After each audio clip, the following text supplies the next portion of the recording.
you feel it. Tu as voice cut. This is the podcast that you're Hey, what's happening? This is your host, Tintone. Yes, welcome to another episode of the Feeling Station podcast. Boy, am I excited about a lot of things. Kenyans. Jeez, I think I've been sleeping on you guys because the engagement coming out of Kenya is actually crazy. It's so crazy. I got some episodes that are lined up from Kenyans that we've recorded, and hopefully, fingers crossed, they will drop next week. The love has been incredible. The DMs of appreciation from the Kenyans, the voting to support the podcast from the Kenyans has been absolutely phenomenal. So, man, thank you so much. If you're a Kenyan and you're listening to this episode, put your hand up in the air and wave it like you just don't care. Because, man, I do. Thank you so much. Next up, I finally managed to get some people coming through with confirmations that they've bought the book that I've published, supported by Little Man. And I want to give a shout out to you, Olusei, out in the US. Thank you so much. You made two purchases as Christmas presents for two kids. One is in the US, another one is in the Cayman Islands. Man, talk about spreading the love far and broad and wide. That is incredible. Thanks, Olusei. Honestly, I can't thank you enough. For those in the UK, I've got two more people that I've managed to track down who they are. Thanks, Taffy, for the incredible support for the book that you brought for Little Man. And hey, when I guys visiting, man, we miss seeing you guys. And the next up, of course, is Mrs. Sold Out. If you don't know who Mr. Sold Out is, what are you doing? So, Mr. Sold Out, big shout out to your family wife. You made a purchase of that incredible book. Thank you so much. And then the other 16 who purchased out in the UK, I got no idea who you are. So please let me know so that I give you a shout out. And then last but not least, most importantly, the coffees. Oi, Cindy Washi, man, thank you so much. You managed to purchase their 10 solid coffees for me. I almost said 50. 10 solid coffees for me, and I can't thank you enough. And your comment there just reads, this is my TFS graduation subscription. Hey, listen, I am not complaining about that. If you'd like to support the podcast in a similar way, there's multiple ways of doing this. Please head over to www.buymeacoffee.com/Feeling Station and give as your spirit leads. And remember, there's nothing too small to support the podcast you've grown to love. That's number one. Number two, why not purchase the book that we put together? It's really fun. I think you just need to get into it to understand how much fun you can have with it. In terms of joining the dots and doing the coloring, I've finished the copy that I purchased for myself to support my own business. And those who've done the same have absolutely loved it too. And that's the second way. And then the third way that you can support the podcast now is voting for us, because you've been nominated for an award. Award ceremony is on the 19th of December. So if you don't follow us on Instagram or X, please head over, search for The Feeling Station, and there you will see the link to support the podcast that you've grown to love. And there's tons and tons of you that have already supported this way, and you've sent me screenshots and you've written in, man, the love is incredible. I can't thank you all enough. TFS loves you. I love you guys, and I hope you have a super duper Christmas and enjoy this episode. And I just hope your Christmas is not as chaotic as this episode is, because boy, it's a mud thing. Is that a breakup? I think we have a situation right here on the Feeling Station. Yeah, welcome to the Feeling Station. Thank you, Tinto, for having me. For those who are listening to the podcast for the first time, it's a romantic family and friendship breakup podcast showcasing stories that people would like to talk about with a view to give lessons from their experiences. Now, I hope you find today's story entertaining, but more importantly, meaningful. And the podcast is popular for two main reasons. The first being I do my best to keep you anonymous, my friend, by giving you a name from the African continent. And today I've gone over to West Africa. Okay. And I'm giving you a name in Yoruba. That means from Nigeria. And your name is Fisayo, which is F-I S-A-Y-O, Fisayo. Yeah, and what that means is that God has added to my blessing. So this is really a name that is used to uplift or encourage someone. So I hope that by the end of this session today, you're going to be feeling encouraged by whatever we're going to talk about. Oh, boy, I don't know. Don't dash my hopes. For a fact, I definitely believe in God. I have a good relationship with Him. Yeah. But at the stage of my life that I'm at, I'm not sure if blessings have been added or if blessings have been taken from me. Oh, Okay, right. Let's see how that plays out in the story, okay? Mm-hmm. So, second reason why the podcast is doing really well is that they're real life lessons that people normally take away from your experience, but we've touched base. And this is Yeah. actually one of a kind. It's the first we've ever done where you don't really have a lesson because you're still going through it. Yeah. And what you really felt you needed was a sounding board just to let it out. So I just want to say thanks for allowing TFS to be that platform that you just talk about how you're really feeling. Oh, thank you. You're right. welcome for giving me the opportunity to speak about it. Cool. So, listen, this is yours to run with. What's going on? Okay, so I know I had said I didn't have any lessons when we spoke today. Yeah. About lessons, and honestly, the only thing that I would say or speak on is red flags, which is a very popular theme on this podcast. It's what the podcast would be called if it wasn't called the TFS. Would call it the Red Flag Show. Exactly. At this point in time, you might well consider changing the name of the Right. podcast. Okay. Yeah, but on red flags, I just wanted to say, sometimes the red flags aren't visible from the onset, like when the relationship begins, and at times they tend to show when the relationship has already been established. Yeah. So just because they end up like coming up when the relationship is established doesn't mean they're amber or they're green. You still need to give them the same attention and the same I don't even know how to put this. It makes sense. Still need to act on. Yeah, you're basically saying red flags are red flags. Don't deal with them as amber or green. They never are. They just red. Just because they were absent in the beginning doesn't mean they're still not red. They're still red regardless, even if it's a year down the line or 2 years down. Yeah. Treat them with the same respect. Yeah. Nice. Okay, cool. So let's get straight into it, Fisayo. Are you going to shorten your name or you remember it? Okay, I'll call myself Fifi. Fifi. So that I remember. Yeah, okay, Fifi. Yeah, I like that. So the story has two main characters besides myself. There's a guy that I'm going to talk about. His name, I've called him Chaos because that's just, what he is. Okay. Yeah. And then for the other person, Delulu, because she's delusional. So I've shortened her name to Lulu. That's quite cute. Do you know that? for something or someone that ends up being quite delusional. Lulu is really cute. So I'm guessing Chaos is like the main guy in this whole thing. And Lulu is a counterpart. There's nothing cute about this story. Well, let's get into it, Fifi. Okay, so let's get into it. So this story starts in March of 2023. I had just gotten back home from a very long break. I'm from Zim and based in an African country, a neighboring African country. Yeah. So I'd back home for the holidays. And when I came back, I hit up a few friends of mine. Guys, I'm back, what's going on? And then, they pulled through to my house. We had some drinks and they came with one new friend of theirs who is now Delulu, Lulu. Yeah. So I met, seemed cool. I mean, it was my first time meeting her. There wasn't really much to it besides just catching up with my old friends. And that was it. We didn't exchange contacts. And we hung out again, maybe like a week after. And everything was cool. And I liked this girl. Well, I was starting to get drawn to her because I realized that we were like-minded. We were both very business-minded people. And we started talking about, gaps in the market where we lived, because we don't live in like the major cities. We live in quite a small city that still has a lot of gaps, basically. Okay. Opportunities to make money. Right. So her and I then exchanged contacts. We were in touch. She would text me. And I liked her. Genuinely speaking, she was a nice person. So Lulu and I then become friends. And it happens that she had some problems where she was staying. And she got kicked out of her flat. So she thought of calling me. So she called me like around midnight crying, saying, listen, Fifi, I've had some problems and I know we've just met, but are you able to help me out? Because she had been to my house before and she knew that I lived alone at the time and I had plenty of space to accommodate her. So I was like, yeah, no problem. Come by, request an Uber, here's the address and come, let's talk about it. And then, she came with all her stuff and she told me about what had happened to her. So I ended up accommodating her.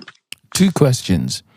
One, what had happened? And 2, how long had it been since you met her? At this point in time, it had been a month change, a month and a few days, because it was a month and a few days, if I remember correctly. Yeah.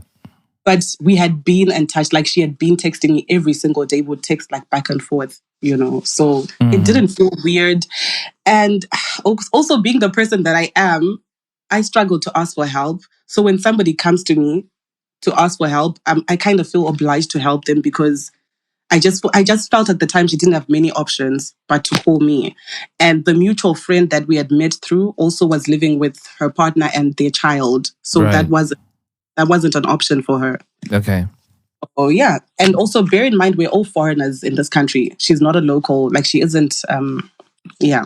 Yeah.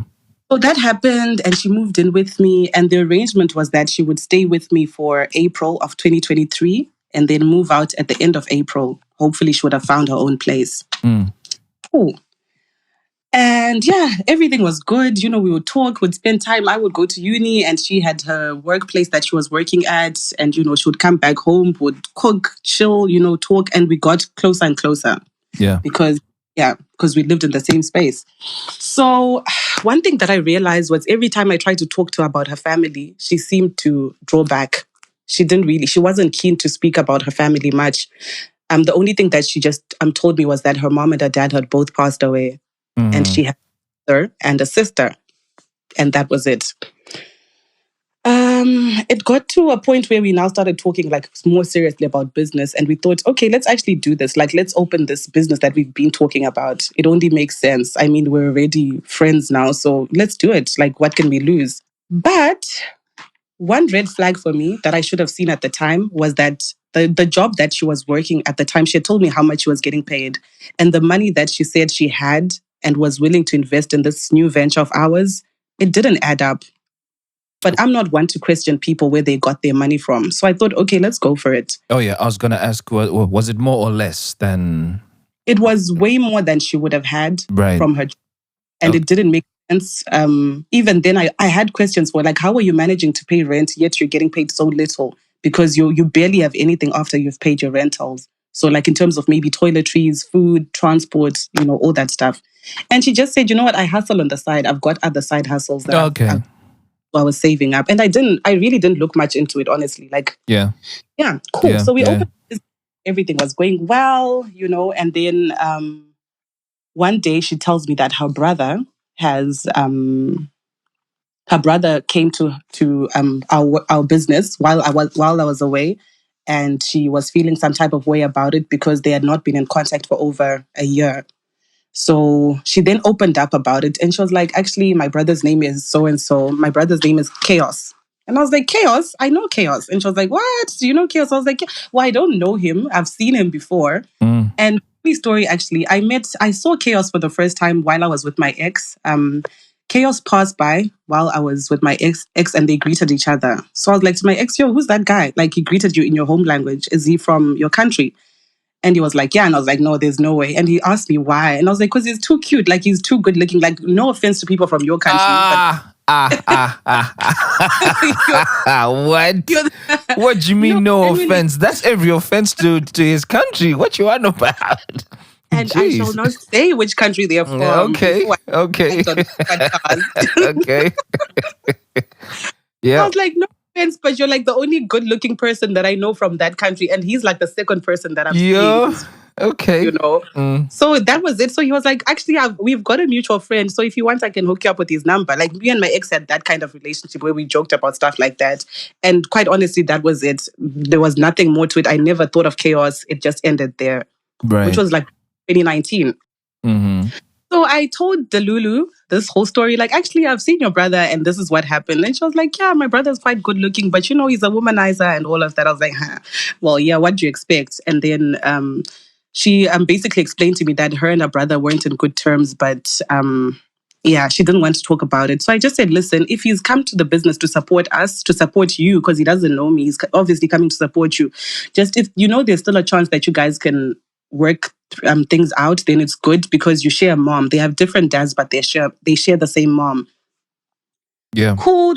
Became a few times when I wasn't there. Then one time in particular, I was coming from uni. I was tired. I was exhausted. I was just grumpy. And I walked into the establishment. I don't want to give in too much of what the business was. Okay. So I walked and I went to the back and there were a bunch of guys sitting when I walked in. I didn't pay much attention because, there were like 5 or 6 of them. And this one guy came to knock on the back door. And he opened the door without like anyone saying, come in. And when he came in, he literally looked at me like his eyes and mine. I don't want to say they locked because I looked up to see like who's opening the door because all of us, like all the staff is in the back and you're like, who are you? And then he greeted me, was like, hi, Sissy. I was like, hi, how are you? And he's like, I'm good. And then he spoke in his language to his sister, to the Lulu, and said, oh, I didn't know you had such good looking friends. Because I knew the language already. So I kept my cool. I didn't say anything. And then she just laughed it off. That was it. So now brother kept coming around quite a lot. He would come around, say hi. And there was nothing to it. And then he now started expressing his interest in me. Like now full on, like, like hitting on me. Like, yeah. And to be honest, I liked the guy. He was good looking. He was soft-spoken. He seemed to like care so much about his sister. I liked the way that he carried himself. He was very generous. He was just a nice guy, to be honest. There really wasn't any red flag or anything that would make me think otherwise of him. So I met Chaos through his sister. So another character comes in. I'm going to call him Money Guy because the people from his country, when they're sending money to our country, they use this one particular person. So he's like the Western Union. Right, okay. Yeah. So this guy then, I had a client of mine, another side hustle that I was doing as a student, and how I ended up being so involved in their country's community is that I used to help people from their country to get rentals locally. Okay. Because it was quite difficult at the time. Many of them were not documented. So there were things like bank statements, pay slips, and all that jazz that was involved. And I had connections to, get rentals easily. So Money Guy now had to come give me money from one of my clients that had sent me money to pay a deposit down for him. And this money was 17,000 Rand to be specific. Okay. So he brought the money in cash. And bear in mind, I was staying with Lulu at the time. So when I got home, I counted the money in front of the Lulu. I trusted her because we also had our own cash for our own business that we were running at the time. And it was doing pretty well. I counted this money, Tinto, 3 times. 3 times. And then I put the money away. The next morning, I didn't have any early morning classes. So Delulu woke up and she went to the business because she's the one that was there full time. And I was there only when I didn't have classes. And if I needed to study, I just wouldn't go. So this money, I put this money in a handbag of mine and then put it in, where I keep my handbags. And then the following morning, I had to take that cash to go make a deposit. Something just told me to count this money and make sure. Though I had counted it the previous night 3 times and it was 550 Rand short. So I now had 16,450 Rand. Which makes sense. I'm very, very good with money and I never make mistakes, especially like such a big amount. Maybe if it was like 50 Rand or like a 10 Rand, I would have said. So I called her. So my first instinct was maybe let me just call Delulu. Possibly she took the money. Maybe there was something that we needed to buy for our business that she maybe thought, let me just take money from here since Fifi is still sleeping. Let me not wake her up and just take the money and we'll cover it later. So I called her. Sorry, what's her name again? Delulu. you literally said it, like literally. Okay, yeah. I was about to say her real name. All right. My God. All right. I was like, Delulu, did you take money from my bag? And she was like, no. And I was like, oh, that money that I counted yesterday is 550 Rand short. So I'm just wondering, like, I thought maybe you had taken it. And I was like, nah, but it's all good. If you didn't, then cool. And she said, no, I didn't take it. And it was a 30-second conversation and that was it. And quite genuinely, I trusted her. But at the same time, I trusted myself. So I had a bit of confusion of like what happened. And then this Delulu girl calls me again and she says, oh, that money, is it Money Guy that gave you that money? And I was like, yeah. And she was like, oh my God, you know what? There could be something to it. And I was like, what is it? You're scaring me. And she was like, oh, I haven't told you, but the people from my country, they have this juju, like black magic, that if they give you money... Okay. If they give you money, it's called chumakulete. Chumakulete. So if they give you money and then you mix it with your own money, you might just find that your money is gone maybe by the next day. Or if they give you 10,000, you find maybe like 2,000's gone. So basically the money goes back to them. And I was just like, well, it doesn't make sense that out of 17,000, he would want 550 back and leave like a whole 16,450. But anyway, cool. I didn't think much of it, but being the person that I am, I was like, no, let me call this guy, this money guy. And I called money guy. I said, money guy, listen, the money that you gave me yesterday, how much was it? And he said it was 17,000. And I was like, no. I counted it 3 times and it was 17K, but this morning it's short. And he was like, okay, it's cool, no problem. I can give you the 550 short because anyway, it's my business and I don't want it reflecting badly on me. So do you mind if I give you the money to like, total 17K? I was like, no problem, cool. So I meet up with money guy and then, yeah, he gave me the money. I was happy, honestly, because I didn't have the money to now be covering for other people. And then he asked me, how did you meet the Lulu? And I told him, I met her through a mutual friend. And then he asked me, is she working for you or are you guys doing business together? And I was like, no, she's not working for me. We like jointly opened this business. And then he said, be careful. And I was like, what do you mean? Oh. Yeah. And then he was like... So the money guy is telling you be careful of Lulu. Yes. He's telling the Lulu. And bear in mind, money guy and I do not have any connection besides just when somebody sends money through him and they want me to pay for something for them. That's basically... Like there isn't anything more to it. So let me make sure I got this right. He was telling you to be careful of Lulu. Is that right?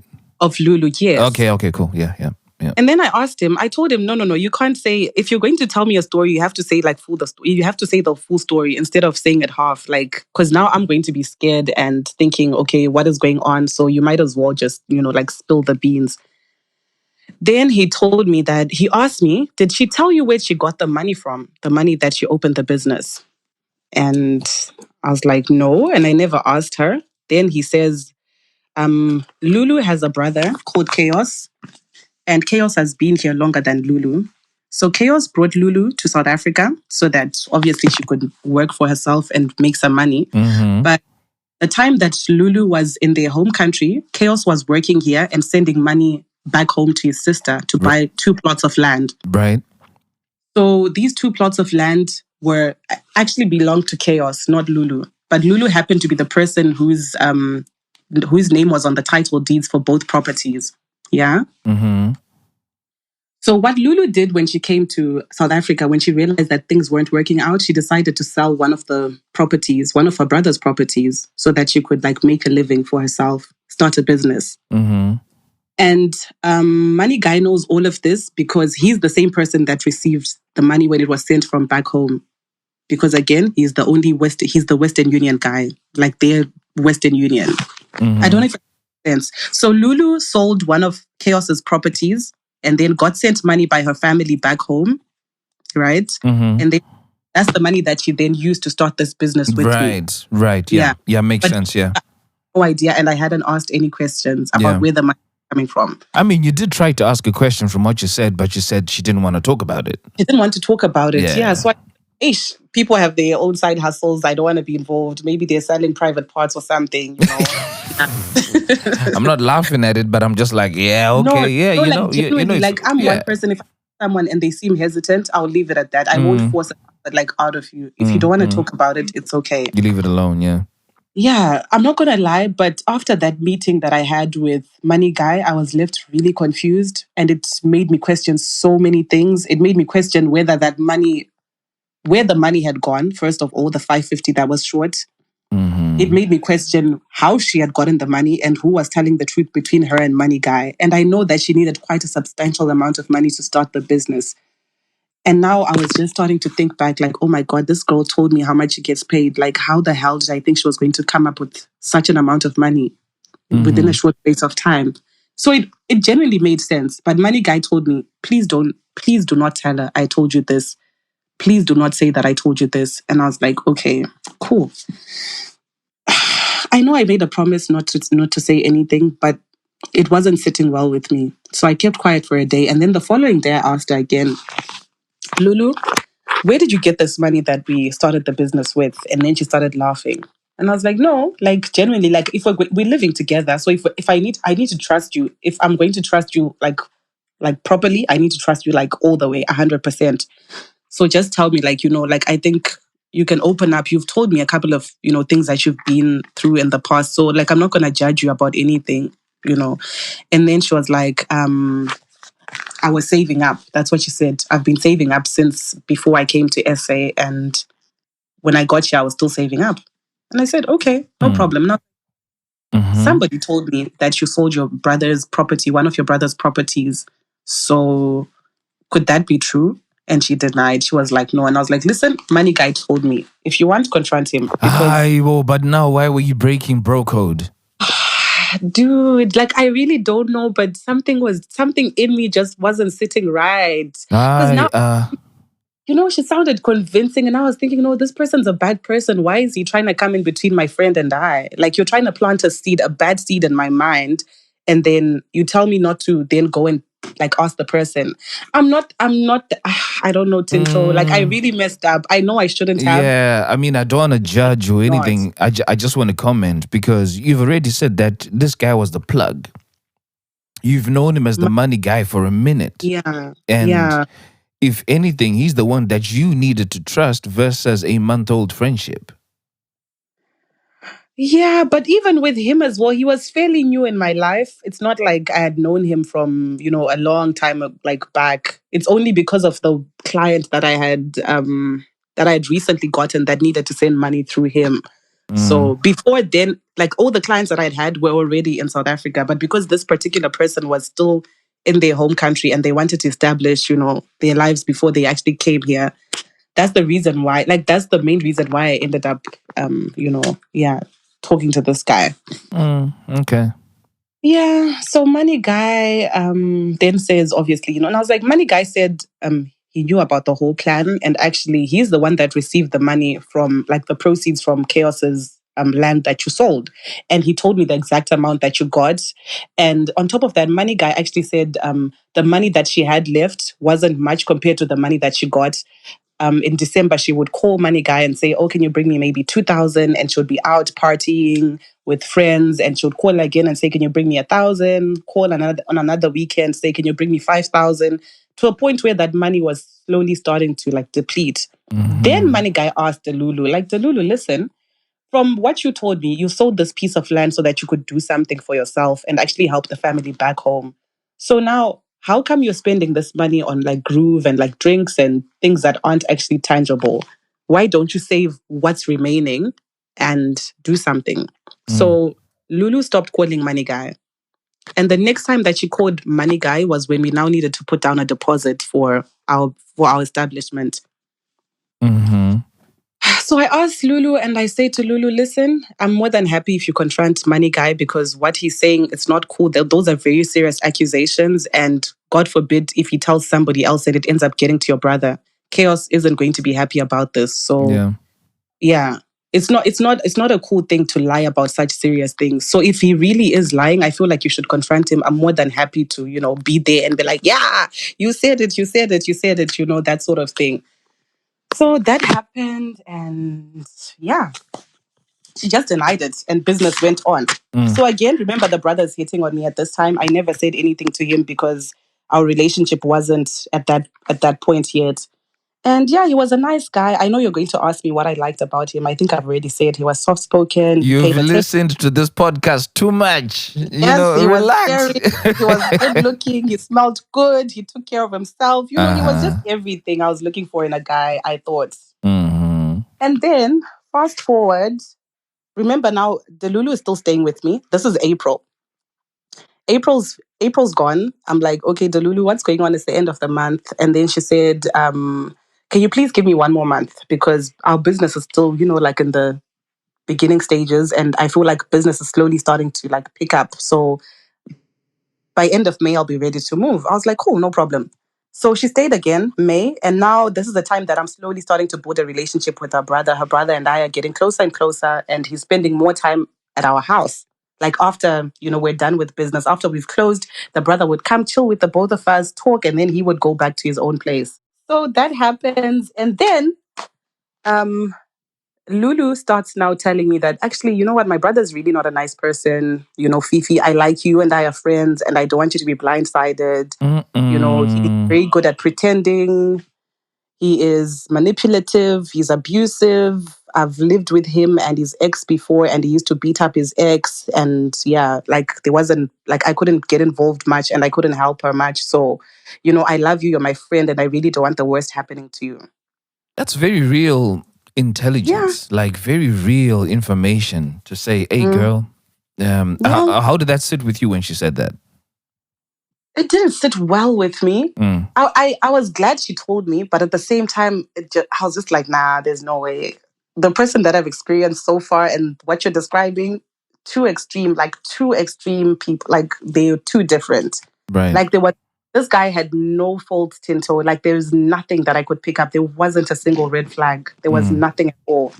So now I was thinking, could this be Lulu trying to distance me from chaos because she probably thinks I'm going to spill her secret, you know? mm. Because at this time, I was also now starting to believe Money Guy because I would ask questions and she would give answers that weren't, you know, satisfactory to say the least. Mm-hmm. So I was also starting to think, no, I think this definitely happened, you know? So life goes on. Chaos and I are getting closer and closer together. And again, it's now May. End of May, I'm like, girl, you know what's going on? And she was like, actually, Fifi, if you're happy, I'm more than willing to pay half the rent, you know, and carry on staying with you. I like this arrangement that we have. Mm-hmm. I'm not gonna lie, I wasn't keen, but now I was starting to think in terms of convenience, it'll probably be it'll probably be better if we're staying in the same place because the places that she could move into were like on the opposite side of town and I lived on the other side of town. So it would be hard for us to, you know, collaborate on certain things. So I was like, cool, no problem. And then she goes on to ask Fifi, Chaos has offered to pay my rent. So he's the one who's going to give you my part of rent for June. This is now going into June. And I was like, no, it's all good, no problem. And at that same time, it happens that Chaos now opens up to me that he's actually been staying in a guest house because he was staying with his girlfriend at the time, who he had broken up with, and left and given her 3 months to stay alone so that she could figure out what she was going to do with her life. So he's the one that moved out into the place moved out of the place that they were staying together. Right. So Chaos had a girlfriend who was now the ex, and they had split like 3 months before, and he was currently staying at a guest house, and it made so much sense because I had actually never been to his house. Neither had I ever asked or wanted to go there because most times, like, we'd be busy, we'd close down very late, and after work, straight back home. And how And I long? was like, And how long had you been talking to him for now? At this point? at this point now, it's 2 months going on to 3. Okay. And So I he's was thinking, and he's just a friend who likes you and is showing you that I like you for now. he wasn't a friend. He made his intentions known from the get go that, listen, I like you. You're my wife. I'm going to marry you. You're very, like, chilled, you know, and And you're and you my said sister. what? Sense. You know what? I liked him. He was nice. He was good looking, Tinto. He had a beard that connected. And Cool. I get that, but you said what? yeah, so I was like, nah, let's see where things. At first, actually, I would say, no, I can't date you because you're my friend's brother. So that makes you a brother of mine. But deep down in my heart, I knew, obviously, like, I was just like, you know, fooling around to see if he would actually keep being persistent. So he stayed persistent, and eventually I gave in. And then I just said, okay, let's talk about this situation of yours. What's going on? And then he said, no, I've got a baby with this girl, and we were Mm. staying together. But then the relationship became very toxic. She was abusive towards me, and people don't really take abuse seriously, especially when it's from a woman. It's not that common. Like normally, it's the guy that abuses the woman. So yeah, in my case, I decided to leave the house before things got out of hand because, according to him, this lady would scream in the middle of the night for neighbors to come and lie that he was beating her up and stuff like that. So he thought, for his own safety, let me just move out, give you 3 months in this house, you know, sort yourself out, and then I'll still pay rent for the house for the 3 months. and then you let me know like where you want to move from there. And this is a local person, a local South African person. So she had family, in the area.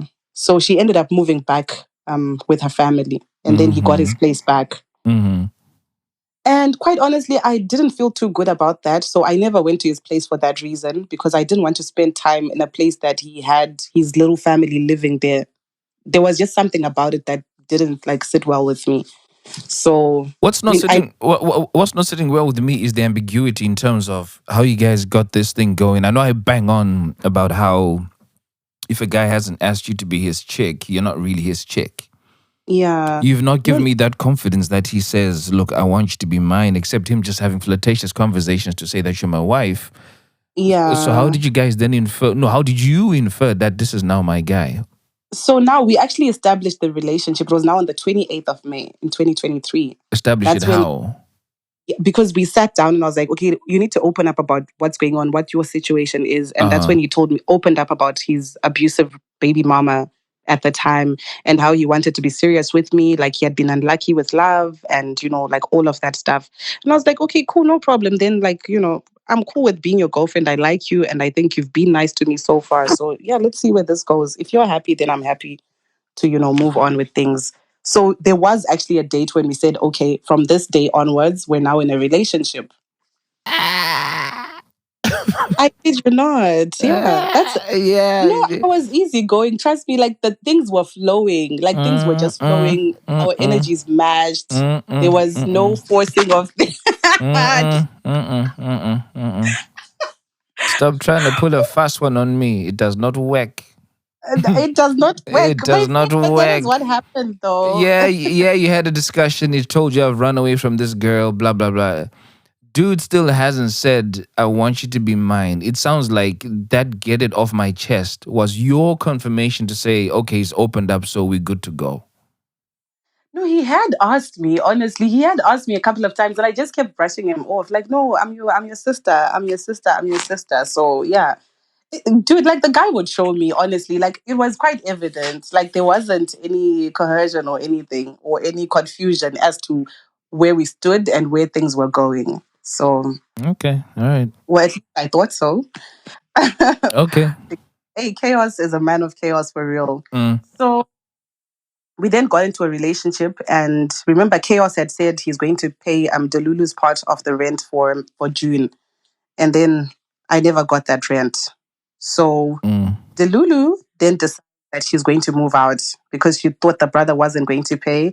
But then the way that she went about it was a bit shady on my part, because we had just we had closed down the business and she had gone to spend time with her boyfriend, and I was with Chaos. We were somewhere having dinner, and then she starts blowing up my phone like, I want my things now.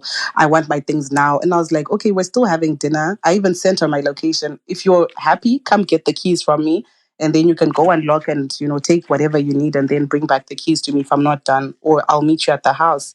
And then she was like, no, it's fine, I'll wait. And then she went on and on and on, started sending long messages about how, oh, you're sabotaging my relationship with my brother. Because I guess she thought I had already told Chaos about the whole land. And I was like, I have not said anything. I promise you, I have not said anything. I really didn't, because now I understood this was much deeper and I didn't want to get involved. Because remember, these guys are siblings, they share a mom. So But it how was different for me. but how did they not know what had happened to the land between them? Because he hadn't been home. Like he had not been home and he had no plan of going home anytime soon. So And Lulu he had kept trusted, this a secret for some and reason. she had a secret nobody knew except Money Guy. Mm, Well, I thought, and the family, obviously, because the family were a part of the plan. Like their family, they all agreed that, listen, we're going to sell this land, we're going to send you the money, and then in return, you need to help us. That was mm. the agreement that they had. So they all thought it was a good idea. And then, yeah. Okay. So she starts sending me long messages. Oh, you're sabotaging my relationship with my brother. You've come in between us and all these things. And I want my things now. And all the clothes that you gave me, I'm going to leave them, because I had spent a long time at home. So I had gained quite a bit of weight when I came back. And most of my clothes were small. So I'd given her, like most of my clothes that I used to wear like before home, because she also really didn't have much. So yeah, that happened. And then I was like, I said to Chaos, listen, can I just go and open up for Lulu for her to get her stuff? Then I came, I opened up. I already found her by the gate with her boyfriend. She took her stuff and she left. She did not say a word. And I messaged, I said, Lulu, I promise you, I did not say anything. Like I really didn't say anything to your brother. And that's not even in the plan. Your secret is safe. If you really did do it or not, just know it won't be from me. If What, money guy but why did you think that was the reason why she was leaving? because she sent messages saying that I'm sabotaging her relationship with her brother. And the Right. only thing that made sense at the time would be that maybe she felt because we're now in a relationship and things were official, maybe I was going to actually say, oh, money guy, by the way, said this, and that. Did she actually Which, say this, or you were just reading in between the lines? did who actually say what? Did Lulu actually say that you sabotaged my relationship and I think you're going to expose me? Or this is just She you? didn't say, I think you're going to expose me. She said, I feel like you're sabotaging my relationship with my brother. Okay. And I asked her how so, and she couldn't explain herself. So the Right. only thing that made sense was that one thing, because there wasn't really anything else Okay. that I was doing to, sabotage their relationship, so to speak. Mm. So yeah, Lulu then moved out. Business carried on. Mm. I would go there. They would give me silence treatment, start giving me attitude. One day should be happy, another day should be very moody, and she'll just, it was just hot and cold. Mhm. But anyway, life went on, life went on. And then remember the mutual friend now that we oh sorry.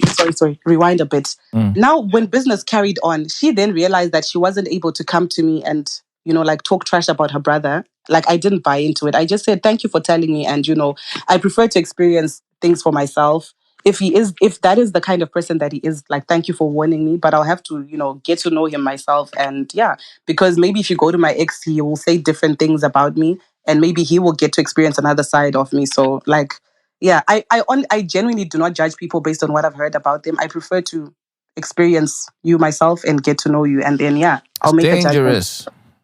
It is dangerous. It is very dangerous, but Mm. that's the risk that I was willing to take because I really like the guy. Mm. So then she says to Chaos, I need to speak about Fifi. Mm-hmm.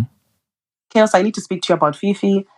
And then Chaos went and spoke to Lulu about Fifi, and she exposed me. She said I was having a relationship. I had a relationship with Money Guy, and I had sugar daddies paying for my school fees. How I came from a very poor family. How most Zimbabweans in their circles did not have anything. So how is it possible that I was able to live in a nice flat and be able to go to school and have a pretty little life? So there had to be people sponsoring my lifestyle. And, there was a lot of stuff that was said. You know how she got into this rental business? It's because she knows gangsters in our city, and our city is quite. And kidnappings are popular. So Right. this girl has orchestrated kidnappings before, and that's how she gets big money from it. So just be careful. Mm-hmm.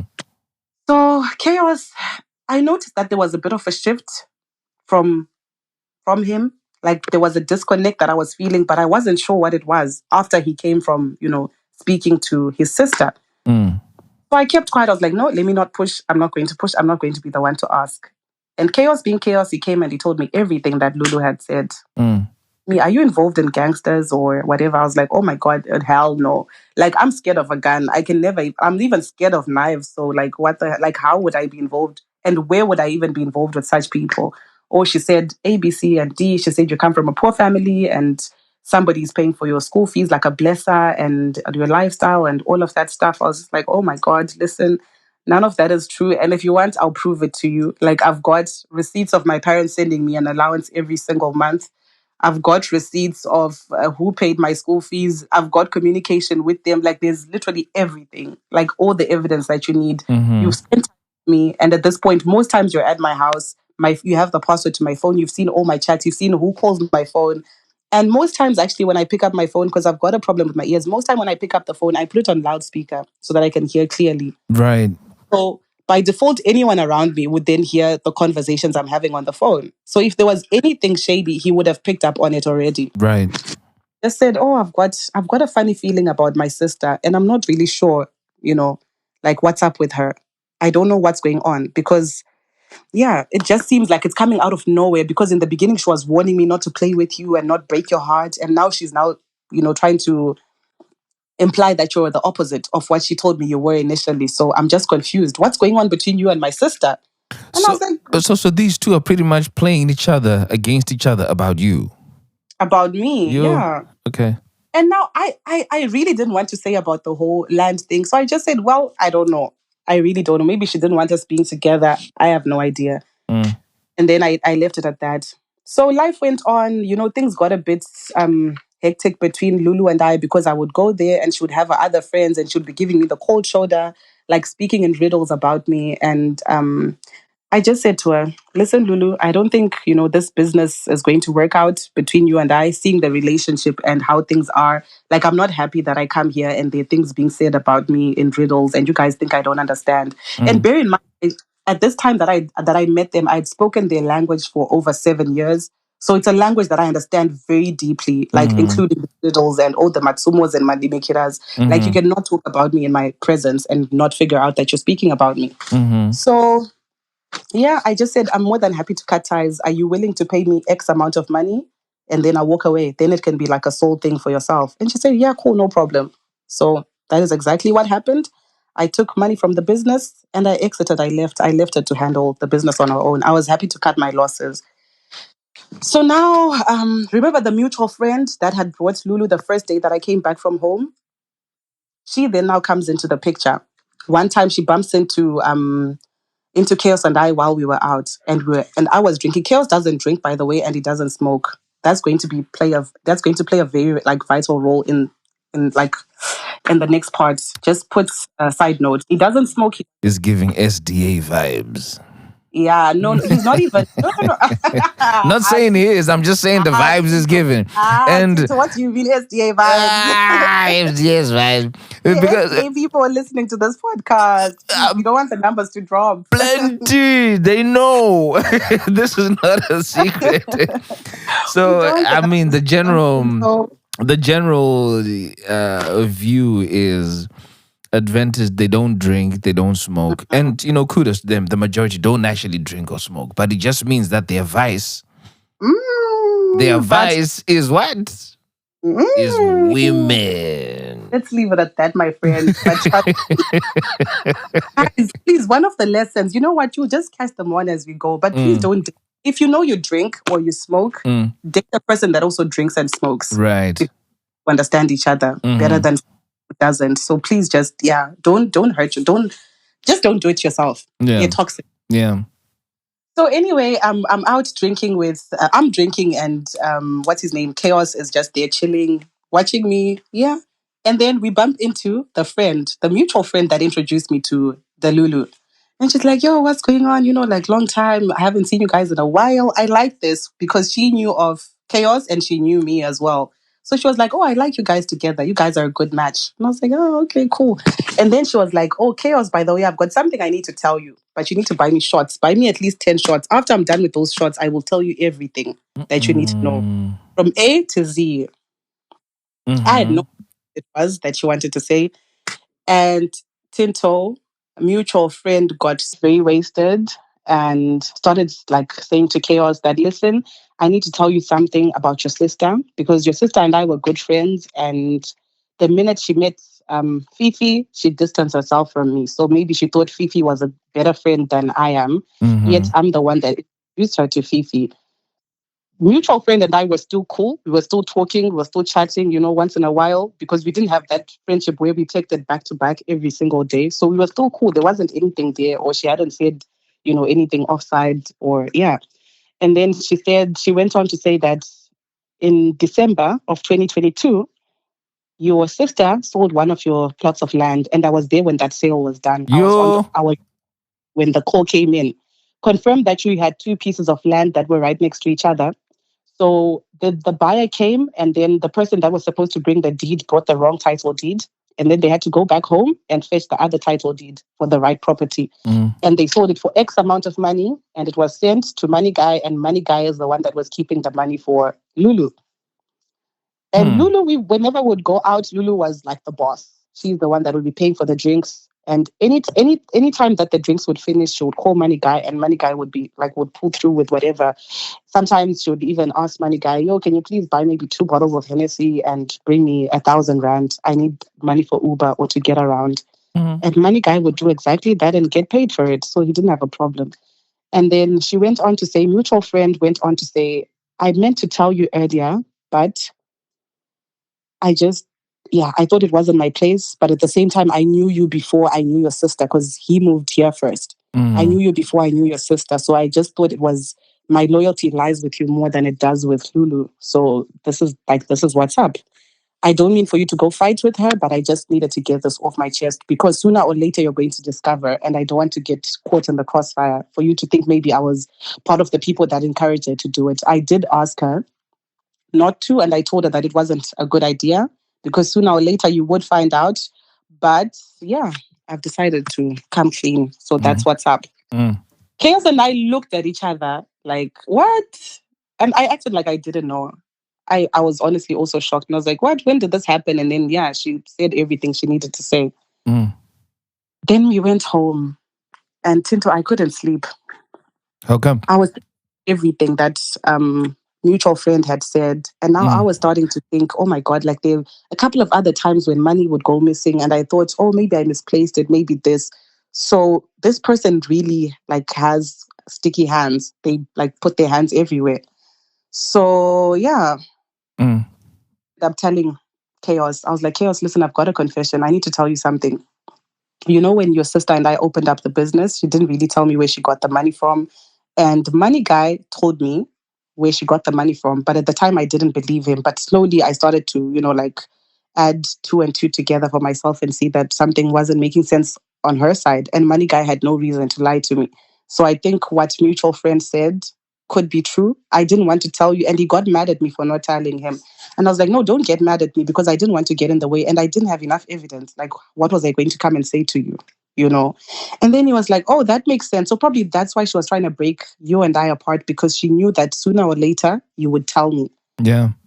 You know? And this is now in August of 2023, like 2 months after her and I business is done.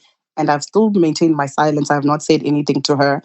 And at this time, she's also not calling the brother. The brother would call, she wouldn't pick up until he just gave up. He was just like, listen, when she's ready to talk about whatever pissed her off, she'll come and talk to me. Like, I'm always here. I'm her brother regardless. So now Chaos is now pissed. Now he's like, oh my God, how could she do that to me? I was here suffering. You know, it was during COVID. Things were really hard. You know, I ran into a lot of trouble trying to, you know, make money and I would send money. I actually decided to do something useful for once in my life because I've wasted so much money in the past. So now I was at a stage in my life where I was starting to think more seriously about my future and wanting to build, only for her to then come and, you know, do that to me. Like she stabbed me in the back and I'm not happy about it.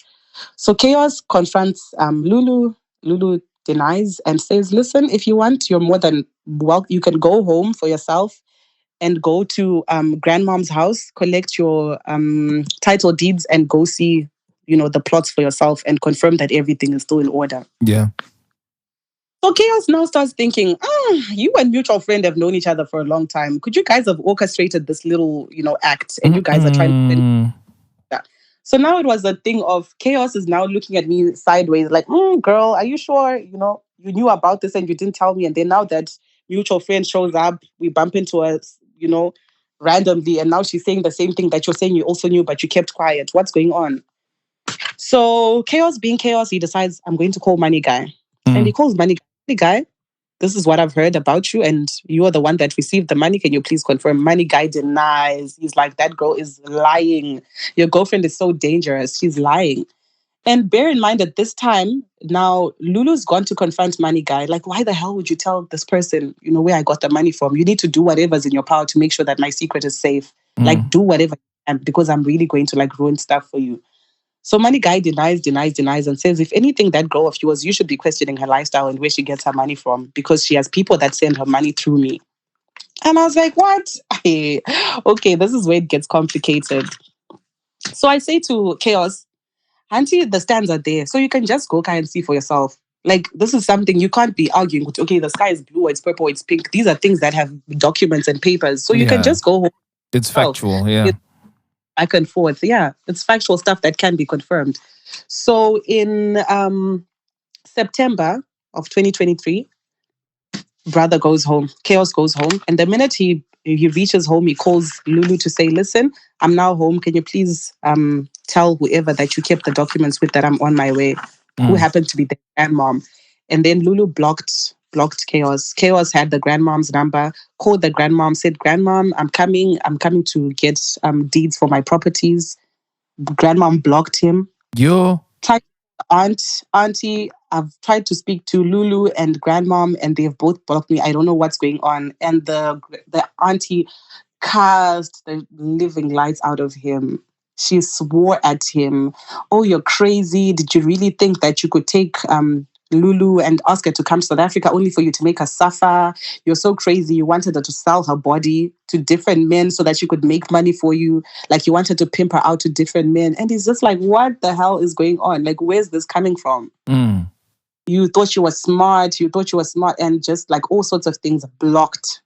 So now he's confused, like, okay, what's going on?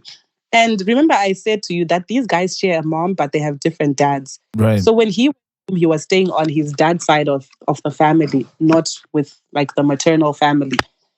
And this happened with the mom's side. So, it was hectic. And then he decided, you know what, I'm just going to come back.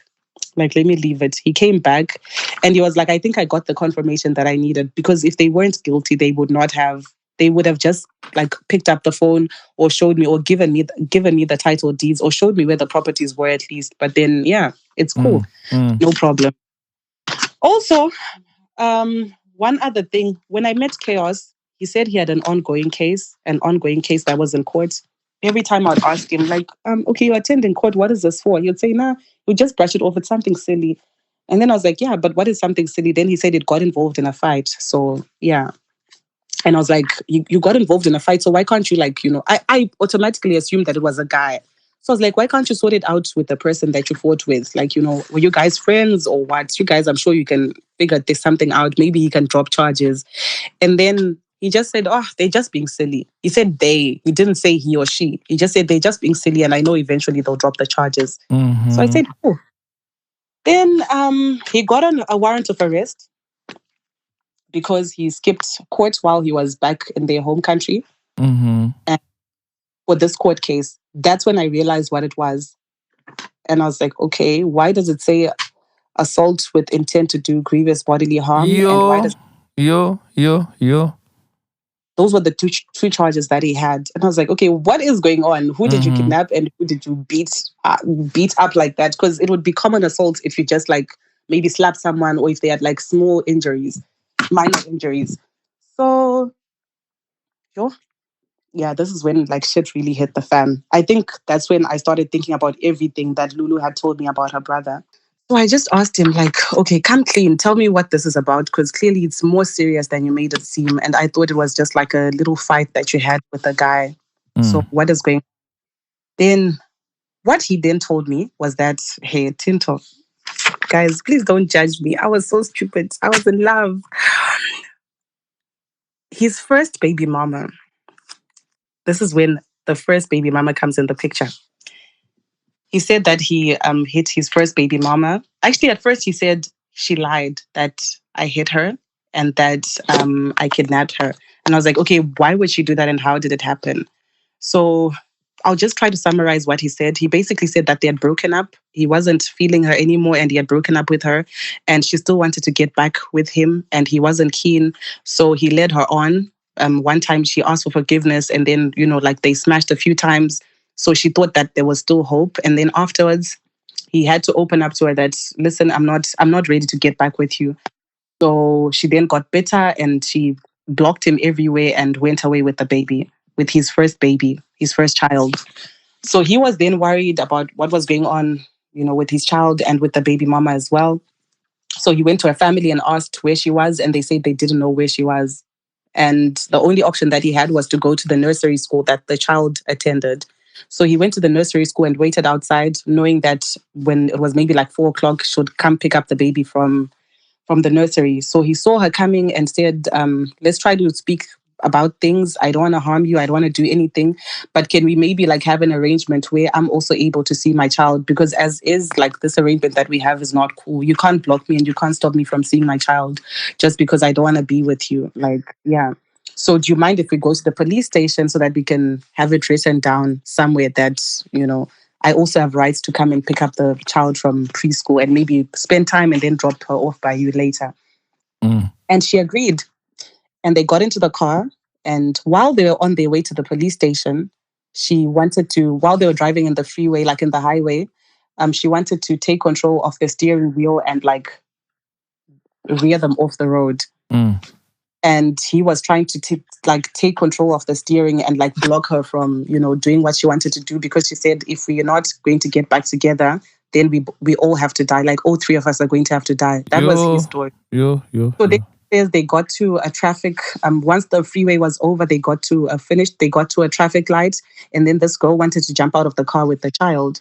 So she got out and she started screaming and said, "This guy is beating me up." And then passerbys took the car keys. They called the police, and that's how he got arrested. And he was given the 2 charges: assault, GBH, and kidnapping. That was his story. And I was like, but that doesn't make sense. Why would someone say you kidnapped them? There's still something that's like, how is that kidnapping? And he said, well, I don't know. Maybe he said, she told the police that I forced her into the car or something. And I was like, well, from what I know, kidnapping, even if someone gets into the car willingly, for as long as for as long as they feel at some point that they don't have the freedom to move or like leave the car. If someone tells you maybe drop me off here and you say no, that's still kidnapping. Just because they got into the car willingly doesn't mean like you still didn't kidnap them. Maybe, for example, if you get into an Uber and then the Uber driver, they still would have kidnapped you regardless of whether you entered the car willingly or not. So this is quite serious, and I feel like you need to like treat it with such respect. Get yourself a good lawyer and figure this out. So that's what happened. And then later on, he did say that actually I was really mad. I did hit her. After then, I then went with him to consult. We got him a private lawyer. And then I asked to see the docket and like what was in it. And he showed us photos of this girl. And Tinto, her face was black. Like her face was black. She was swollen and her lips looked like they were cracked. And I was just like, no, man. Chaos, from what you told me, there's no way this girl would be badly bruised like this. If you were just like trying to push her away, you definitely beat her up because she's got black spots, she's got like a cracked lip, so there's like you can't explain it. And then he was like, no, I was really angry, I was so frustrated, so I really did hit her, like I punched her and all of that, and it was bad. And at the same time, Tinto, around that same time, I also discovered that I was pregnant. So now I had Chaos, who was my baby daddy. I was pregnant of Chaos. And he had an ongoing case. And this lawyer just broke it down and said, listen, according to what I've seen on the docket, you're looking at possibly about 15 years. And oh man, there's no way. There's definitely no way. Like this can't be happening. This cannot be happening. So they came up with a defense to try prove that maybe she was trying to get money out of him, extort him of money. Because at some point she had sent him messages saying, just give me 25,000 and I'll drop the charges. So they kind of used that against her, and they made a whole thing where they went and deposited money in her account and told her that, call my lawyer, he has your money, and they recorded her. It was a whole thing. So it didn't really give much weight to her case at the end of the day. And the kidnapping part, she failed to answer sufficiently because she said she got in the car herself, whereas in a statement she had said he forced her to get into the car. So there were also like a bit of inconsistencies in her own initial statement and her testimony in court. So they found him guilty, and they gave him a suspended sentence. They found him guilty of assault, so they gave him a 5-year suspended sentence, and then they found him not guilty of kidnapping, and that was it. So this is now November 2023. That's when the case got concluded. And I'd also just discovered that I was quite honestly, I was just happy. I was just really happy that they let him free, because that would mean the father of my child can also be present. And I was under so much stress, Tinto, I'm not going to lie, because I was thinking, if this guy goes to prison, what am I going to do? I don't have any relatives in this country, let alone in the city that I live in. And like what's going to happen, So the case is finished and everything is good. All our problems have been solved. Everything is still good. Then comes December. Yo, this guy started gambling, Tinto. He started gambling. He would say to me, "Oh, let's go somewhere." And he would make sure that he goes to those places where there are those like V slots machines. I don't know what you guys call them, but here they call like V slots, like these machines where you go and you put in money and it's just a bunch of nonsense. Honestly, no offense to anyone that gambles, but you're really just wasting your time. I was pregnant, Tinto. I hated the smell of everything.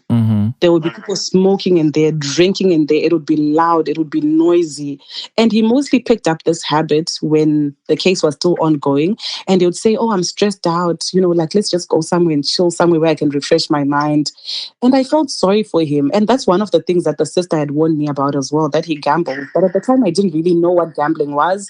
I had not been exposed to, that lifestyle. So I actually asked her, like, what do you mean gambling? Like, what is it? You mean like okay, Grand Challenge, my horses? That's the gambling that I knew of. That was the Right. only experience I had to anything like that. So he got into that habit, would fight about it because I would be tired. I just wanted to go home, like, after a long day, let's just go home. I want to go home and relax and just chill. And this guy had practically moved in, but not really moved in because his clothes were at my house, but he still had his own place. So he was spending a lot of time at my house. Most nights he would sleep at my house, and only like a few times that he'd go to his own place. And then, life went on. I was pregnant. Tinto, when they tell you see a man's true colors once you're pregnant, that is so true. Okay. This man would not come home on time. He would come at 11. He would come at 12. I was sick. I would throw up every single day. I hated the smell of everything. Dishwasher. I hated the smell of soap. I hated his perfume. I hated everything. Yo. And any small thing would trigger me and I would just throw up. I couldn't cook for myself. Like even onions became such a mission to just, cut up. And he would bring me takeaway for the most part. He would bring me like cooked food. And it got to a point where I had to call him several times for him to bring that food. Maybe I would have woken up around 9 a.m., auntie. And then he would bring food like at 3 or 4 p.m. And I would not have like eaten since morning. And bear in mind, I'm pregnant. This is your child, without a doubt. You've seen me, you've lived with me, you've seen my characters. There's nobody else in the picture.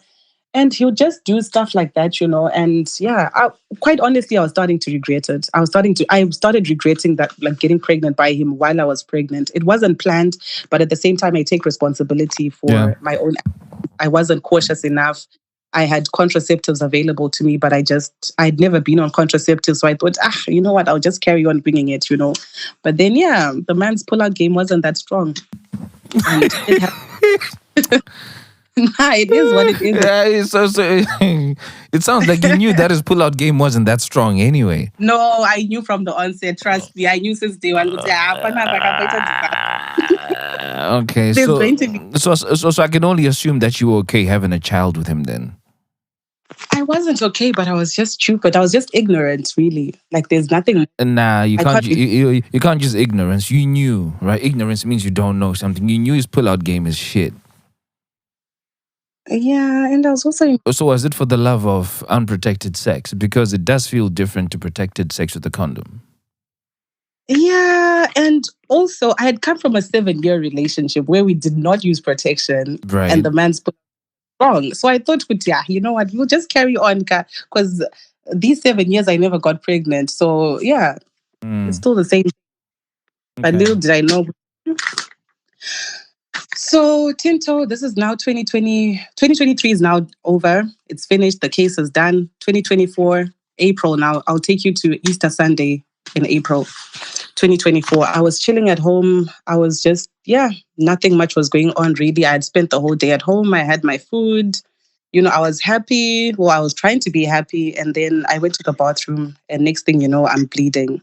I was bleeding. I called Chaos. I said, Chaos, you need to come now. I'm bleeding. And one thing that I forgot to say as well, when I discovered I was pregnant, I didn't say to any of my family. I didn't tell anyone in my family that I was pregnant. Because but why not? Chaos had said that knowing the kind of family I came from, my parents are kind of strict. So he said he didn't want me to disappoint them. So he had promised me that he was going to marry me, pay lobolas, before they discovered I was pregnant. Because I think that's quite a common thing where maybe when someone discovers they're pregnant, they like make a quick fix and pay lobola. And then next thing you know, 2 months down the line or 3 months down the line, someone gives birth. So you were trying to, maybe like have something of that sort.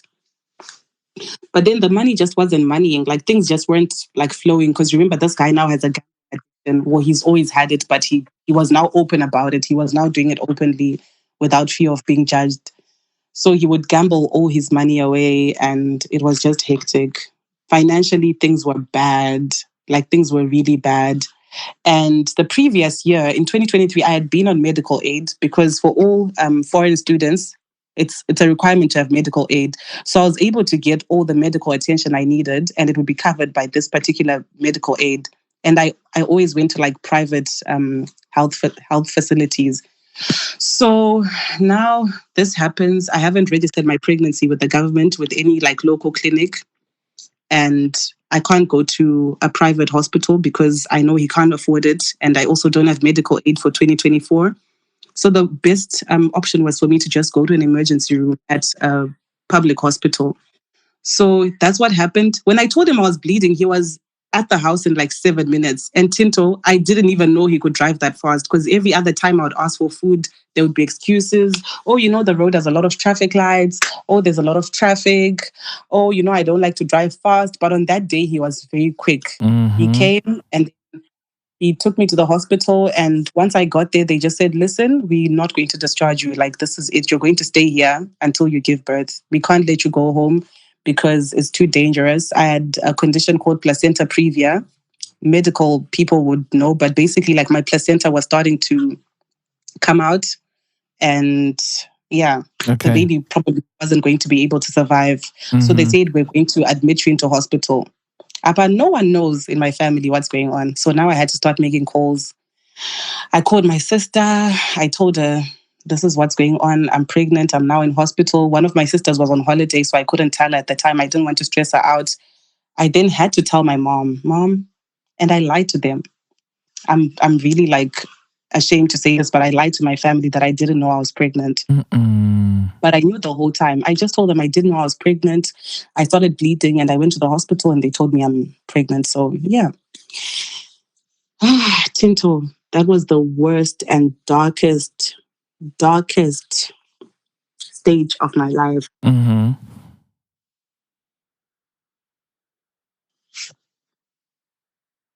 It's okay.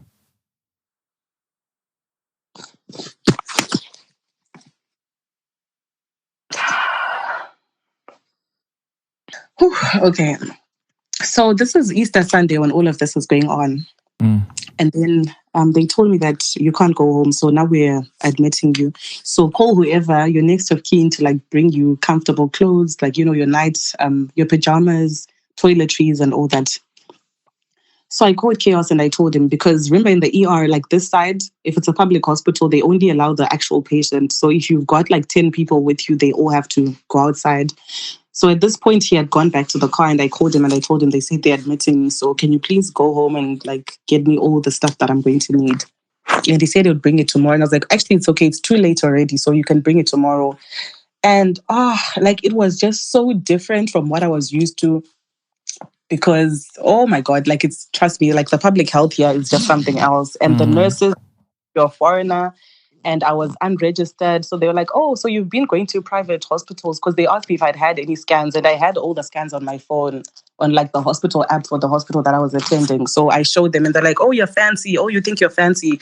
So now what happened to you, Because you thought you had money going to private hospitals. And now look, you're coming here on our healthcare system. That's why people like you, you're actually very lucky that we're even admitting you. Otherwise, we were supposed to send you back to your country. And I was just there trying to maintain my cool, just thinking, you know what, please just do whatever you can to save my baby. And that's all. So I didn't get into hospital and they said, like, we're just going to be monitoring you every day. So I stayed in hospital for 2 weeks. And during these 2 weeks, Tinto, this guy was just, he would come every day. He would come every day. I had 2 visiting hours, one in the afternoon and one in the evening, and he came for both of them every single day. But tell me why, 1 week into me getting into hospital, this is now, sorry, I was just looking at the calendar just to refresh my memory. So now we're in April, Hanti, because Easter Sunday was the 31st of March. And then the first week of April went by. Second week of April, to be precise, on the 9th of April, he called me and I was in hospital. It was at the time when the nurses that would have been on the day shift are going out and then the ones on night duty are coming in. So normally, like, the nurse would come to each and every bed and say, maybe, okay, Fifi has these pills that she has to take at this time. Her blood pressure needs to be monitored every couple of hours. Like just the general handover. Yeah. So I had gotten comfortable at this time because I had realized that I'm not going anywhere until I give birth, and I was still like weeks. I still had like a couple of weeks ahead of my due date, so I knew I had to be friendly with everyone and actually to just establish good relationships with the nurses. So the nurse would come to my desk, to my the desk beside my table, and write her notes there, and we'll be talking and laughing. So at this point in time, at this particular time, Chaos had just left from visiting hour and he was calling me. And he called me while I was speaking to the nurse, so I didn't pick up. And then he called again, and I sent him a message saying I would call him back. And he kept calling. And I ignored the call. Then he called again and I was like, okay, sorry, just hold on. So I decided to pick up. And at the time that he picked up, me and everybody else that was in the ward, we were laughing, we had been cracking jokes and stuff. And then he heard people laughing in the background. Tinto, he went ballistic. He was like, you think I'm stupid? Do you think I'm dumb? I'm out here coming to see you each and every day, twice a day, coming to see you. And the hospital's kind of on the outskirts of the city. So maybe for context, for those people that live in Harare, it's like maybe driving from Harare to Rua. Yeah. Well, quite a drive, yeah. All the way to see you. And as soon as I leave, what do? You call your people to come pick you up. You think I don't know that you're not at the hospital? I know that you're not. You're such a hoe. You're pregnant with my child and you're busy going to... Tinto, I was on the phone. Everyone in the room just read my energy. They just knew something was off. And remember, I told you, I can't hear properly. So I put my phone on loudspeaker all the time. And everybody in the room kind of just went silent. I think they definitely realized that something was off because he was shouting at the top of his voice. He was literally screaming at me, insulting me, saying all these things about how I thought I was so clever. And again, this is a place that's on the outskirts. I knew no one in that part of town. It was my first time even being there. I had never been to hospital. I knew no one around there. And he was the only person at this time that was coming to visit me because he told me not to tell my friends. He said, no, don't tell your friends that I've taken you to a public hospital. They won't like it and people will just talk. And also you don't need the stress. When you're pregnant, pregnancy is something sacred. You need to protect it because you don't even know what got you here in the first place. People are jealous. So yeah, just to protect you and the child, don't have any other visitors except me. Yeah, at the time it made sense to me. So I just kept quiet. I really did not tell anyone that I was in hospital. I'll still chat with my friends as usual and act like everything is good. So that night, Tinto, I did not sleep. I did not sleep. I was just thinking, what does this guy think? I didn't even have the only clothes that I had my night dress only. I had nothing else and a huge pair of Crocs, and that was it. I had nothing else. My hair looked crazy because at this time I'd been in the hospital for over a week. And yeah, there was just no explanation to it. I was totally blown away. I didn't know what was going on. So he hung up and then he started sending voice notes, insulting me, messages and messages. And I was just like, what do you actually think? I sent him my location, Tinto, to show him that I was at the hospital. And he said, why did it take you so long to send that location? Because you've gone back, auntie, because I called you. You think I'm stupid, I'm going to show you. You're not clever. Just because you went to uni doesn't mean you're smart. You're not smarter than me. I will show you. Tinto, I just said to him, listen, don't ever come to visit me. I will find a way. Do not come, do not call me, do not text me. And then he starts sending me messages like after an hour. Oh, baby man, I'm sorry. I was just joking with you. You know, I didn't mean to. And I was like, no, there's you can't tell me you were joking. You said what you said. You sent voice notes. And then he deleted them on his side. But I had already forwarded the voice notes to my other phone because I knew the kind of person he was. He was the kind of person to send stuff and then delete them. So I really didn't want to let him off the hook when it came to this. I was not picking up his calls. I was not responding. Guess what Chaos does? He goes and texts his older sister and says, oh, I was joking with about something, but I feel like she's just really emotional because she's going through a lot at the moment and she took it the wrong way. So please ask Fifi to forgive me and talk to me. I didn't mean any harm. I was honestly just joking. I was like, no, there's no way. There's definitely no way. So my sister now calls me. And Tinto, at this point, I was now accustomed to suffering in silence, being abused and not saying anything, just sucking it up and saying, I got myself in this situation, so I need to figure it out on my own. I had no intent of telling my family. I was just going to figure things out on my own. And yeah. And now I had to tell my sister what happened. So I told my sister and she was like, no, this is definitely crazy. There's no way. Tinto, this guy manipulated the situation. He started telling me that, oh, I'm going to commit suicide. I'm going to kill myself. So now I'm going to tell my family what you've done to me. It's okay. That means you don't want me. Maybe you know I'm not the father of your child, or maybe there's someone else that you see fit to take care of that baby. After everything that we've been through together, you know, my sister even tried to break us apart, but that didn't work. We're so strong together. And I don't know why you're letting this one thing get to us. Do you know how stressed I am? I'm also very stressed. I'm also going through a lot as a man because my pillar of strength is going through a lot. You're in hospital and I'm not happy. I have so many sleepless nights because now I sleep alone. And oh my God, he went on and on and on. And I was just like, listen, you're not going to convince me that you were joking. It was not a joke. It was not a prank. You meant what you said. I know you. I've lived with you for a couple of months and I know the tone of your voice. That was not a joke. It was not a prank and I'm not buying it. So please stop blowing up my phone. Then he says to me, okay, I won't come visit you, but can I just bring your house keys to the hospital? I said, no, there's no need for you to bring my house keys to the hospital. I stay in a garden cottage. It has its own separate. The landlord stays in his in the main house. So I told him, no, I can ask the landlord to come and fetch the keys from you. Then once I'm out of hospital, I'll just get the keys from him. The same way that when I went back home, I left the keys with him, and when I was back, I picked them up from him. So I don't have an issue with that. You don't have to come all the way here. And then he said, okay, Tinto, he started sending me pictures of the poison that he had bought, saying, I'm going to kill myself tonight. Tonight is the night that I'm going to do it. And I just said, listen, do it if you have to. Like, that's good. I've lost a brother. He did not want to lose his life. And we had to come to terms with it. So if you're more than happy to end your life, take your own, like, really, who am I? Go for it. Like, by all means, just don't do it in my house because I don't want that trauma. And I don't want my landlord having to, you know, take care of your body or call the police or whatever. So please just go and do it somewhere else. He realized I wasn't buying it. And then the following morning, I woke up and my waters had broken. It was chaos. This man has brought nothing but chaos in my life.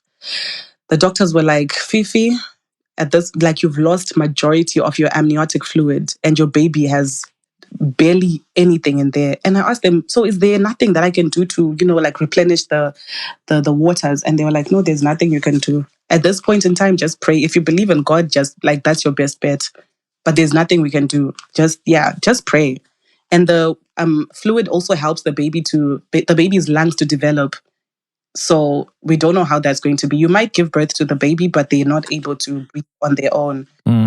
That's also an issue. I was stressed. I was so stressed out. I started sending messages. I sent him pictures because I woke up and the entire bed was wet and I didn't understand what was going on. So that had been the fluid that had leaked the whole night.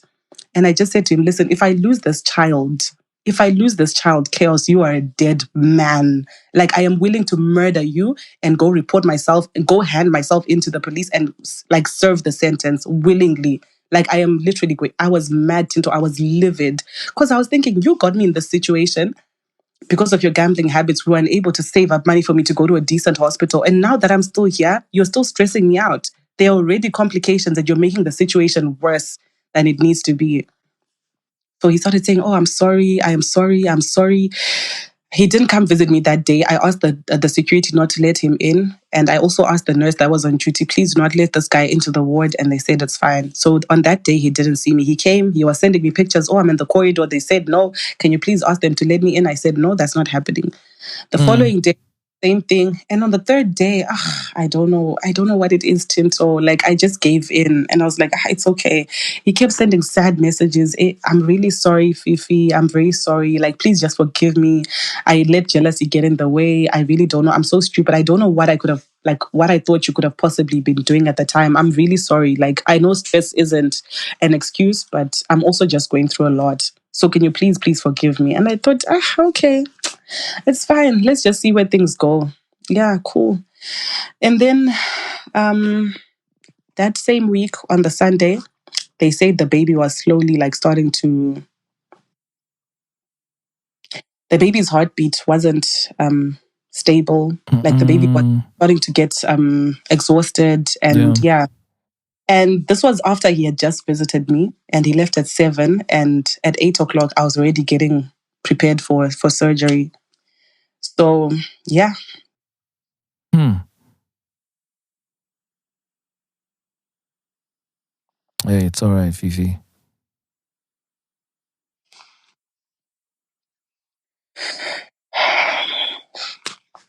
So they took me to surgery and I was only able to call my sister because I knew if I called her, she'll be able to like, call everyone else and let them know that, this is what it has come to.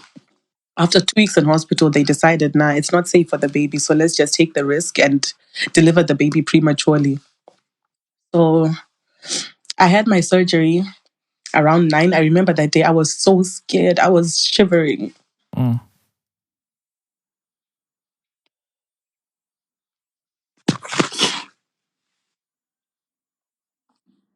Sorry. It's okay. And I was just thinking, after everything that I've been through with this guy, and after spending these 2 weeks, I know 2 weeks is not a long time, but this is 2 weeks in a place where I've had to fight for my survival. Where like this is a situation, like this is nothing that like anything I've been exposed to. I really do not. Yeah, I just didn't know how to feel about it. I wasn't happy. I really was not happy. So that happened, and they delivered the baby. And I remember, like while I was still, they had the surgery. They did the surgery on me while I was, conscious. They just numbed my lower body, and they showed me the baby. Like once they had taken her out of my belly, and they showed me they were like, "This is your baby. We're gonna take her away now, and when you wake up, you'll be able to come see her." And then, from then on, everything else is a blur. I just remember waking up and I asked the nurse where my phone was. They gave me my phone. And the first messages I saw were messages from his baby mama insulting me. Oh my God. The one that he had just broken up with before we met. And this person actually had been verbally abusive towards me during the course of the relationship, but I just ignored it. I never even replied. I did not reply her once. I did not pick up her phone once. She would send all sorts of text messages, and I don't know why Chaos felt the need to go tell her that I was pregnant. So he went and told her that I was pregnant, and she started sending me messages saying how I would give birth to a disabled child, how my child would die. Like, she said all sorts of horrible stuff, Tinto. And this is while I was pregnant, and I didn't say a word. I just kept quiet. And on the day, I don't know how she found out that I had just been to surgery, but she sent messages saying, oh my God, they were bad.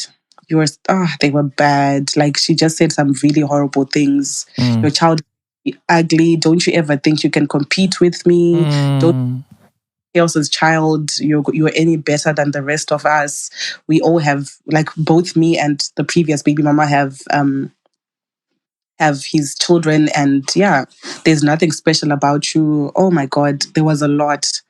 And I just said, God, like, I've just woken up from surgery. Like, why is this person texting me? Yeah. I have replied you in months. I've never, you've been texting me back to back, calling me, never responded. I just decided, let me maintain my position. At the end of the day, this is the mother of your child, and she's forever going to be, the child will forever be there. So I really do not want to ruin things. And now that I'm also having my thought process was, now that I was having Chaos's child, that meant her child and my child were siblings, and I didn't want to create any bad blood. I was just going to let her say whatever she wanted to say and not be involved. So I texted Chaos. I'm like, why is this person texting me? And then he said, oh yeah, I told her that you're giving birth. Her plans didn't work out and the baby's delivered. I'm like, why the hell? Like, I haven't even seen the child. I have not even seen you delivering the news to other people. It's not your place. And why do you feel the need to update her? Yeah. Like, what question about, like, you're the one that's now giving her power. She had been silent for a couple of months and now look at this again. This is not cute. Like, you guys want to have your drama, please have it, but just don't include me, please. Because I've not taken part and I didn't sign up for this. So, Tinto, the first time I went to see my child, oh my God, guys. I had heard of premature babies before, but I'd actually never seen, I didn't know what it meant. And she was born at 5 months. I can't remember the weeks to be specific. I think it was like 20 weeks or like 21 weeks, 22, something around there. She was so tiny. She fit in the palm of my hand. She was small. She was less than a kilo. Like, she was really, really tiny. Oh my God, Tinto, like, I can never forget that sight. I didn't even know how to touch. I didn't know how to handle. I knew I had touched babies before. I'd taken care of babies before, but this baby was different. It was a kind of baby I'd never seen before, even on the TV or on the phone or anywhere. Like, and again, it's a public hospital. They're like, listen, this is your child. You're going to have to get on. No one taught me anything. All they said was, you have to express milk. You have to force the milk out of your breasts and make sure that you at least have something. So for the first couple of days, they actually didn't let me feed her. Did their whole thing. But anyway, by the grace of God, I prayed, Tinto. Like, I've always had a relationship with God, but I feel like those 3 months really, really tested my faith. And I kept praying and praying. I would pray in all the languages I speak. Like, Tinto, I would pray to a point where I would fall asleep praying and I would wake asleep and still carry on with the prayer. Yeah. And that's really when I realized that actually, like, there is God, because that child had so many conditions when I gave birth to her. And her lungs didn't even mature, and I can't explain it. She was on oxygen 2 days, and yeah, after that, she was good. The only thing that now kept us in hospital was that she still had to gain weight, like to get to 1.6 kilograms, and then they'll discharge her. Yeah. So I had to feed her all the time. It was exhausting. I was dealing with a person who was hot and cold. Today he's moody. Tomorrow it's this. I would fight with him. Maybe when I needed supplies, I had to order stuff online for the baby, and just asking him, okay, can you just go and pick it up from such a store at this mall? It was a mission. I've used my own money to buy these things. I'm in hospital. All I'm asking is for you to just go pick it up and just bring it to me. Just that. But it seemed like I was asking for so much. And he was just doing the bare minimum, honestly. He was just living his best life while I was in hospital taking care of this child, mentally exhausted, emotionally, physically drained. And I also had to, I was still recovering from my own surgery. On top of that, I had a sepsis afterwards. So that complicated things altogether. The baby had meningitis and she had lumbar punctures and all these things. It was just hectic, Tinto. It was chaotic. That's why I called this man Chaos, because that's exactly what he brought into my life. Nonetheless, life went on. I got used to hospital. I made friends with the security guards. I made friends with everybody so that my life would be smooth. And now and again, I would have to, bribe to have things my way for me to be able to be let out of hospital and go do my shopping on my own and do whatever I needed to do. So Mother's Day comes. I'm in hospital. I've got a baby in ICU battling for their lives. I did not get a Mother's Day text. In fact, the Mother's Day gift that I got was from a local church that had bought hampers for moms who had babies in like the premature ward. That's how I knew it was Mother's Day. Like, that's how stressed out I was. And I was like, dude, it's Mother's Day. And he said, oh, I'm going to buy you something. Tinto, he came to see me. He was empty-handed. He did not bring anything. That was my first Mother's Day, the most hectic Mother's Day that anyone could have wished for. And yeah, he just didn't do anything. And was that the first time he had seen the child?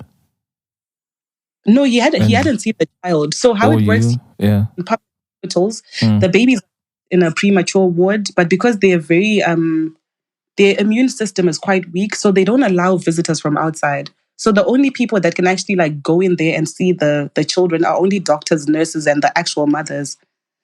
So all he had seen were just pictures. I would send him pictures and videos, and even then I had to sneak my phone in because you aren't allowed to come in with phones and stuff. When you go in there, you have to sanitize, wash your hands like 10 times, sanitize, like everything is like kept super clean. They try their level best. Yeah. Because these little humans are not supposed to be, they're still supposed to be in the womb, remember? So they haven't developed to a point where they're able to like fight off like small viruses and whatever. So I would take photos for him. I would send him pictures and videos. This is the progress of the baby. The doctor said this. I would update him. And I understand that it must have been difficult for him as well, not being able to see his own child and just seeing her on photos and just hearing of her. So those 3 months were definitely hectic. And then June came. My baby ended up getting to the 1.6 kilos after a very long 3 months in hospital. Mm-hmm. And yeah, we were discharged. We got discharged on the 5th of June and my birthday was upcoming. Tinto. Wonders shall never end. I feel like there's this guy, there's just something. So on the night on my birthday, he doesn't come back home. He came back home around 2 a.m. I had been out of hospital. I had been in hospital for 3 months. I've got a new baby, a premature baby. When I came back home, he seemed quite excited, but I feel like he just didn't make the preparations that I was expecting to get home to. I thought maybe I'd come back home, maybe like there's new bedding, someone has made an effort to clean up the place for it to look like spotless. Because remember, this is a premature child and they've begged me to make sure that the environment is like super clean. I came back into, I had to start cleaning up the house.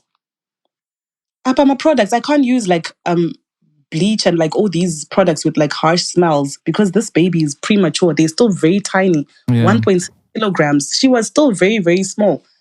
So I had to start cleaning up. I had to start ordering new bed sheets and everything just so that, like the energy is clean and everything. Like all the old stuff has been gotten rid of. And he was just doing the bare minimum. Like he would come back home, hold the baby. And the first thing he said was, "Oh my God, she's so small." And I was like, yeah, what did you expect? She is small, but you're going to have to, I'm so scared to hold. And I was like, you're going to have to get used to holding her. Like she's actually much bigger than she was in the beginning.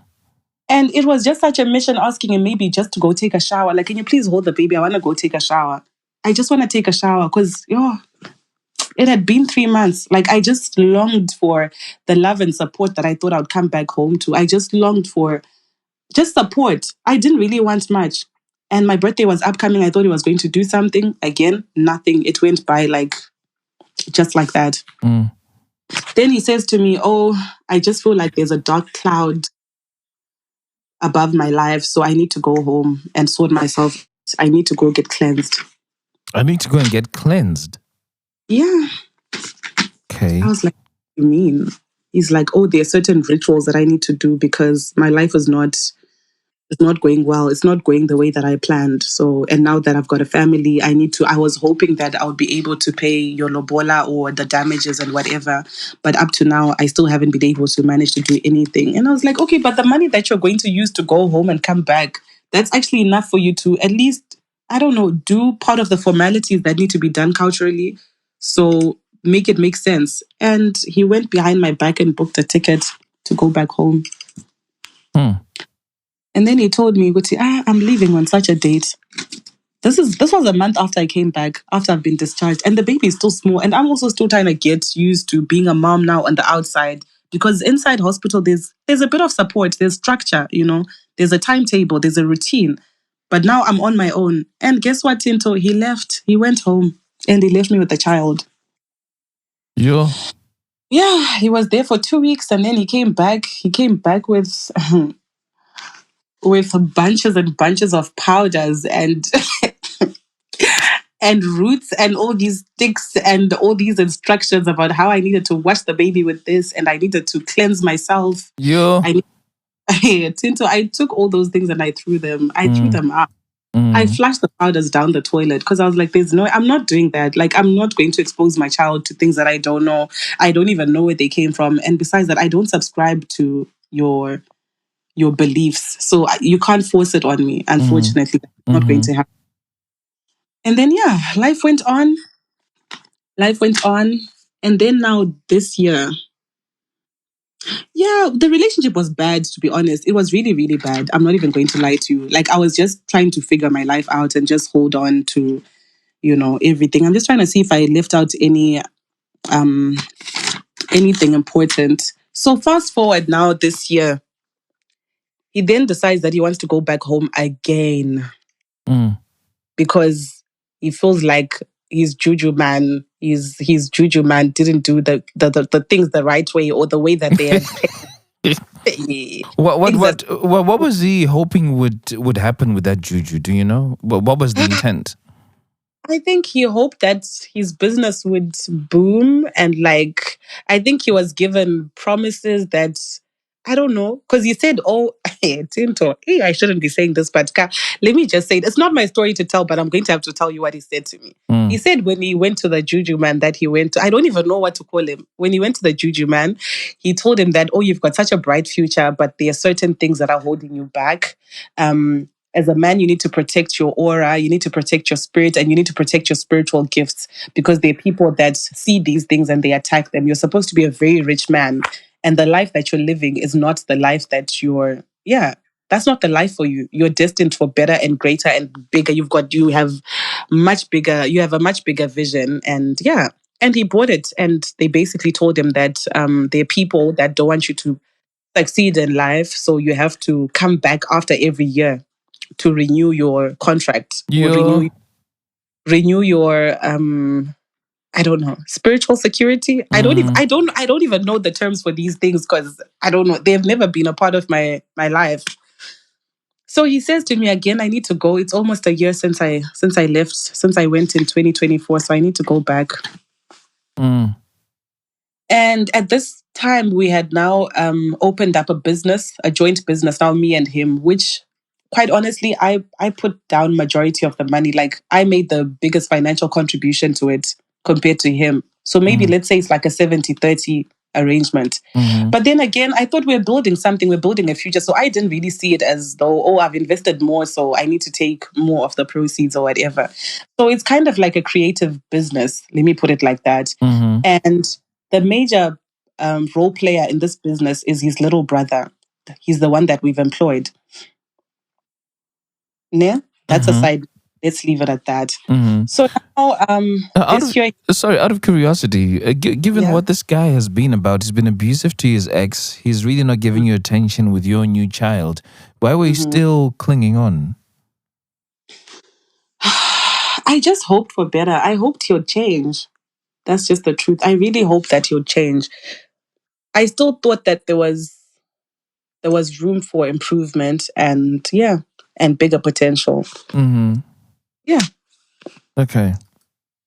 So he then goes home now in March. Yeah, March of this year. It's been a year now. March. It was actually not less than a year from the time that he had gone home. And then he went back home. And also part of the reason why he said he was going home to try and see if the one plot that was still remaining, if he could sell it and get proceeds from it and start something else and establish something else here, like in the country that we're in. Because we had like a lot of business ideas, but just capital wise, he wasn't able to, like raise capital. So at this point in time, he had also borrowed money from a close figure in my life. I do not want to specify who that person is. Yeah. He had borrowed a substantial amount of money from a close figure in my life, and in January of 2025, and he was supposed to give it back in March. And then guess what he says to me? Well, you're going to have to explain to them that life happens and, my deal didn't go through as I had planned. So you'll just have to understand it. I was like, you can't say things. You can't say that because you knew what this money was for. This money already had a purpose and it was just there chilling. And I thought, okay, why don't we borrow this money, do something, and then return it? Now that we're getting closer to the date to return the money, now you're starting to tell me, Guti, oh, the person will just have to understand. I'm sorry, but that's not how it works. Borrow money from somebody, you're expected to pay it back. If you have to, whatever you have to do, pay them back their money. Otherwise, just don't be borrowing money from people if you know that you can't pay it back. And also that means you're now ruining my relationship with this person. And I can't afford to ruin my relationship. So do whatever's in your power. If it means you're going to sell your car and pay that money back. So we had fights about that we had so many fights about it until to a point I said, listen, I've already listed your car on Facebook Marketplace and there are a couple of people that want to view it. So let me. Yo. I took it upon myself, Tinto. I could not afford to ruin that Wow, relationship. okay. That's a bridge I was not willing to burn. And it was so much money that there's no way that I was going to get away with it. There's absolutely no way. Yeah. So I said, this is what it has come to. I'm going to sell your car, and then whatever change is remaining, you can get yourself something less fancy. So sold the car, paid back the money, and then part of the remainder, instead of him now thinking, okay, let me invest this money or let me get myself a car, he decides, oh wow, I now have money to go back home to my juju man.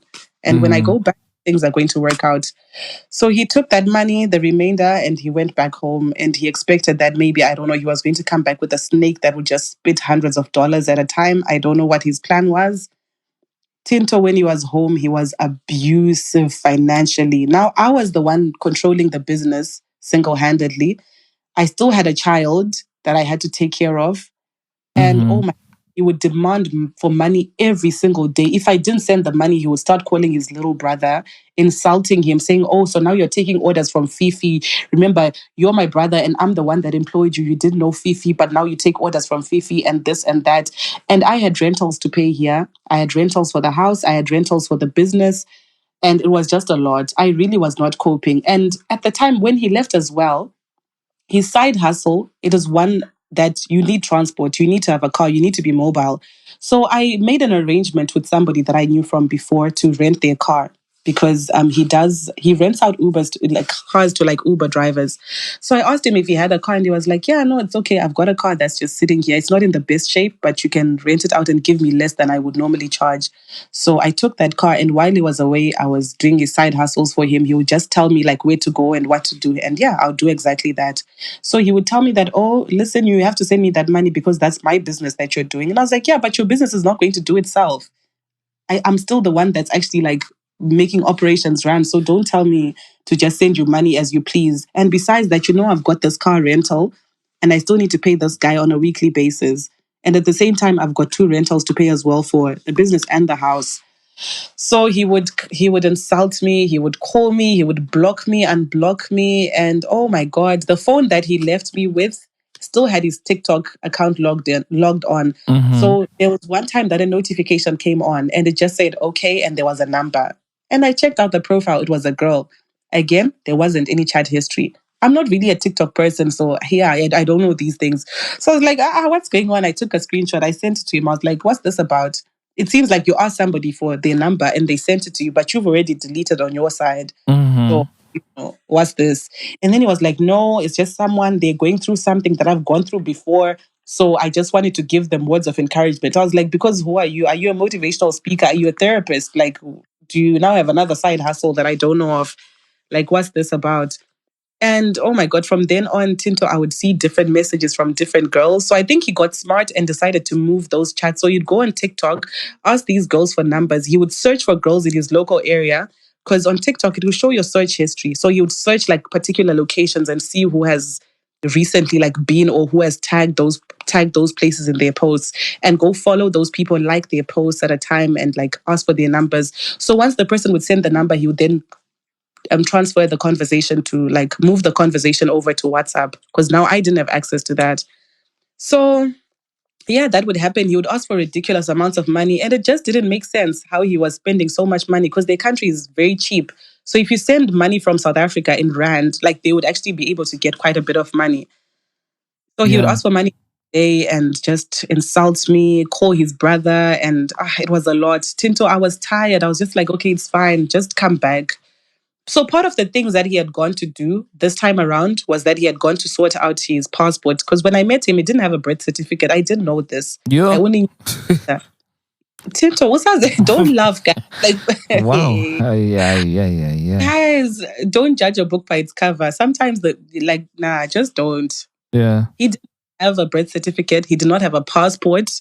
I didn't know of this. He entered the country illegally. He had a massive criminal record that I did not know of, that I only found out like after, seeing the docket at the lawyers when we went to consult. And I was like, oh my God, you've got oh my God, nah. Mm-mm. Guys, please normalize checking your partner's criminal record before you even decide to get in a relationship with them. Because often, more than not, it shows you their true colors. Yeah. If they're always getting in trouble with the law, there's definitely something there. So he then came back. He was able to get his passport. He was able to get his birth certificate sorted and everything. So he spent like a good 3 months there. And Tinto, during this time, I would send this guy money to buy data. And there are times he would tell me that, oh, sorry, the network is bad, so I'm going to sleep. I need to sleep now. I have battery. Hey, guy.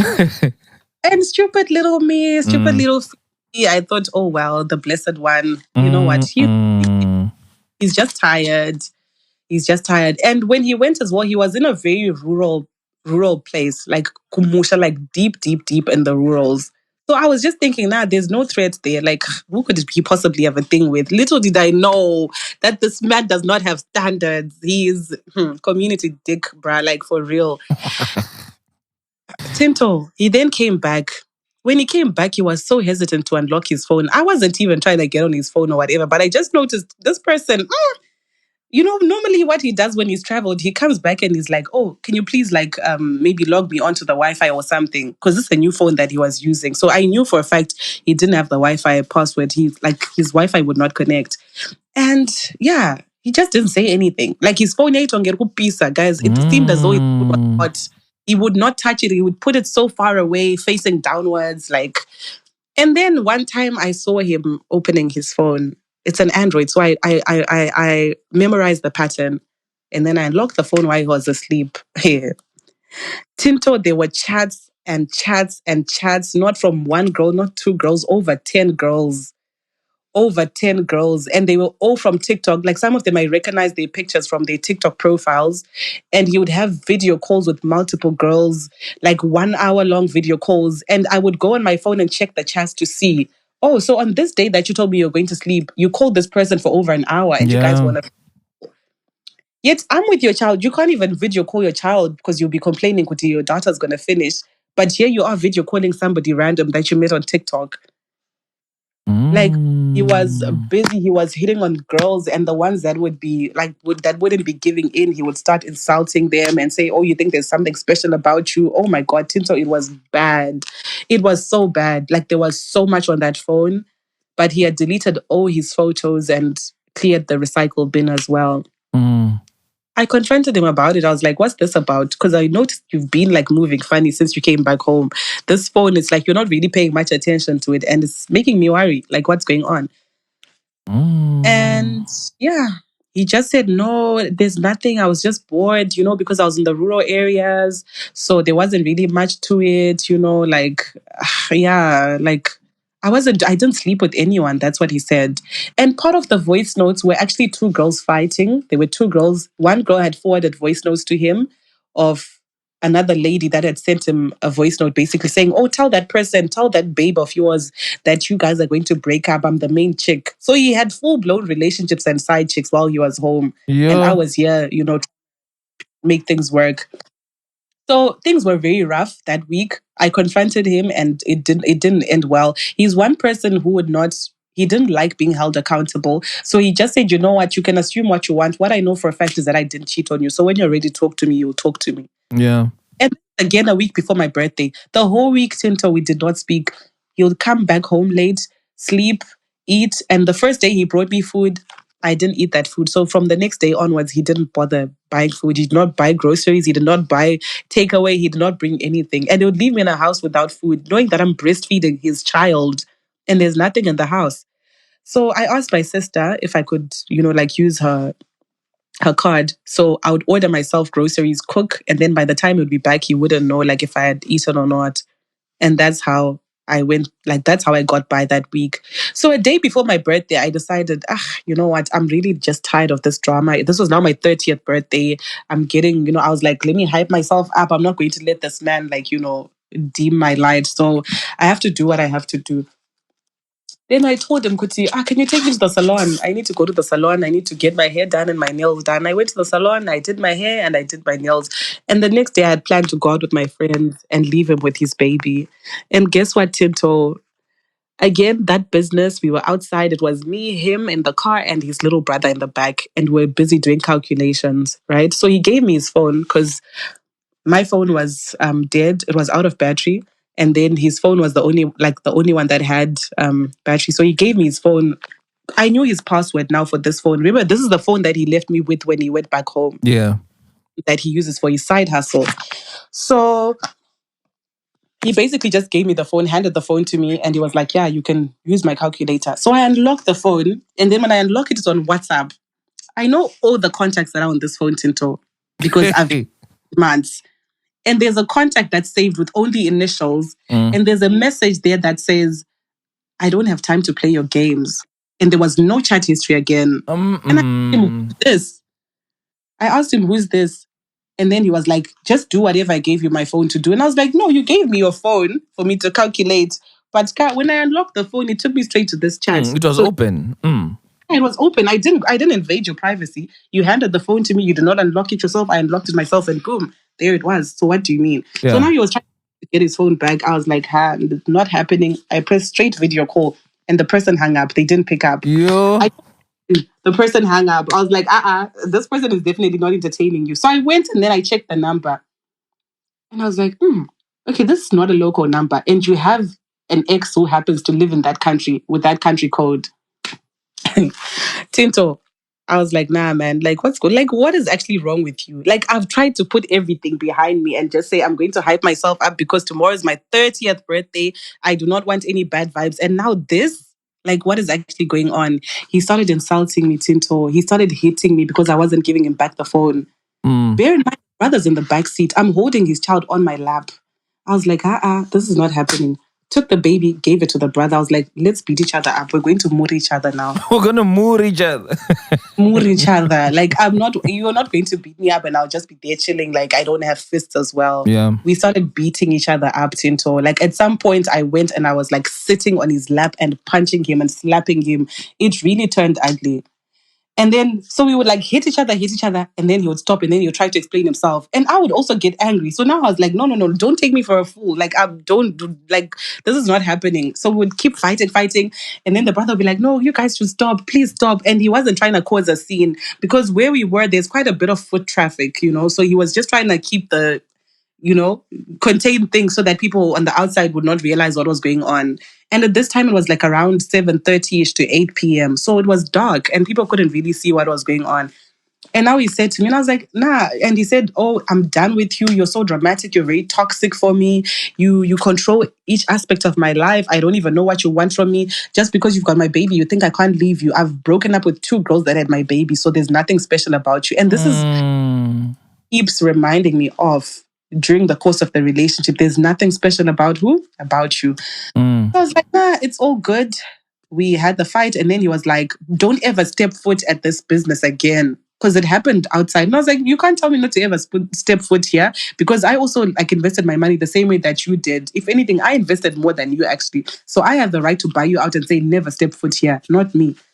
Cool. That happened. And then he was like, let's go together to your house so that I can take my stuff. Remember, this guy is the one who ended up moving in with me. Yeah. So I didn't house. And he had told me to sell all my furniture so that we could use his. And I was like, no, I'm not going to do that. You keep your stuff. If you're going to give it away or put it in storage or sell it, you do that. So I don't know what he did with his furniture. Some of it he gave away, some of it he folded. So it was like, oh, you take advantage because I'm the one that moved into your place. So it's all good. It's fine. I'm going to come get my stuff. I said, no, I'm not going home with you because I know you're dangerous. You are going to beat me up.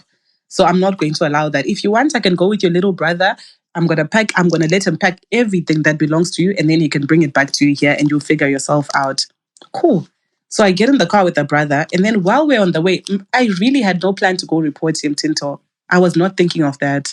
But then calling his little brother, saying, let bitches be. Bitches will always be bitches. Let her be. She's a hoe. She's been fucked by everybody and she thought she could swindle me. She thought she could convince me that she's a good girl. Let her be. Even if she goes to the police, she's not going to do. She won't get away with it. And by the way, while we were fighting, he threatened, he said, I'll get you shot. I've been in this country longer than you. So I'll get people to shoot you and I'll take care of my child. She won't be the first to grow up without a mom. I grew up without my mom, so she'll be perfectly fine. And he said to me also, if you want, step out, because like there are cameras like right outside the business. So he was like, if you want, step outside and I'll beat you up in front of these cameras so that you will really have evidence.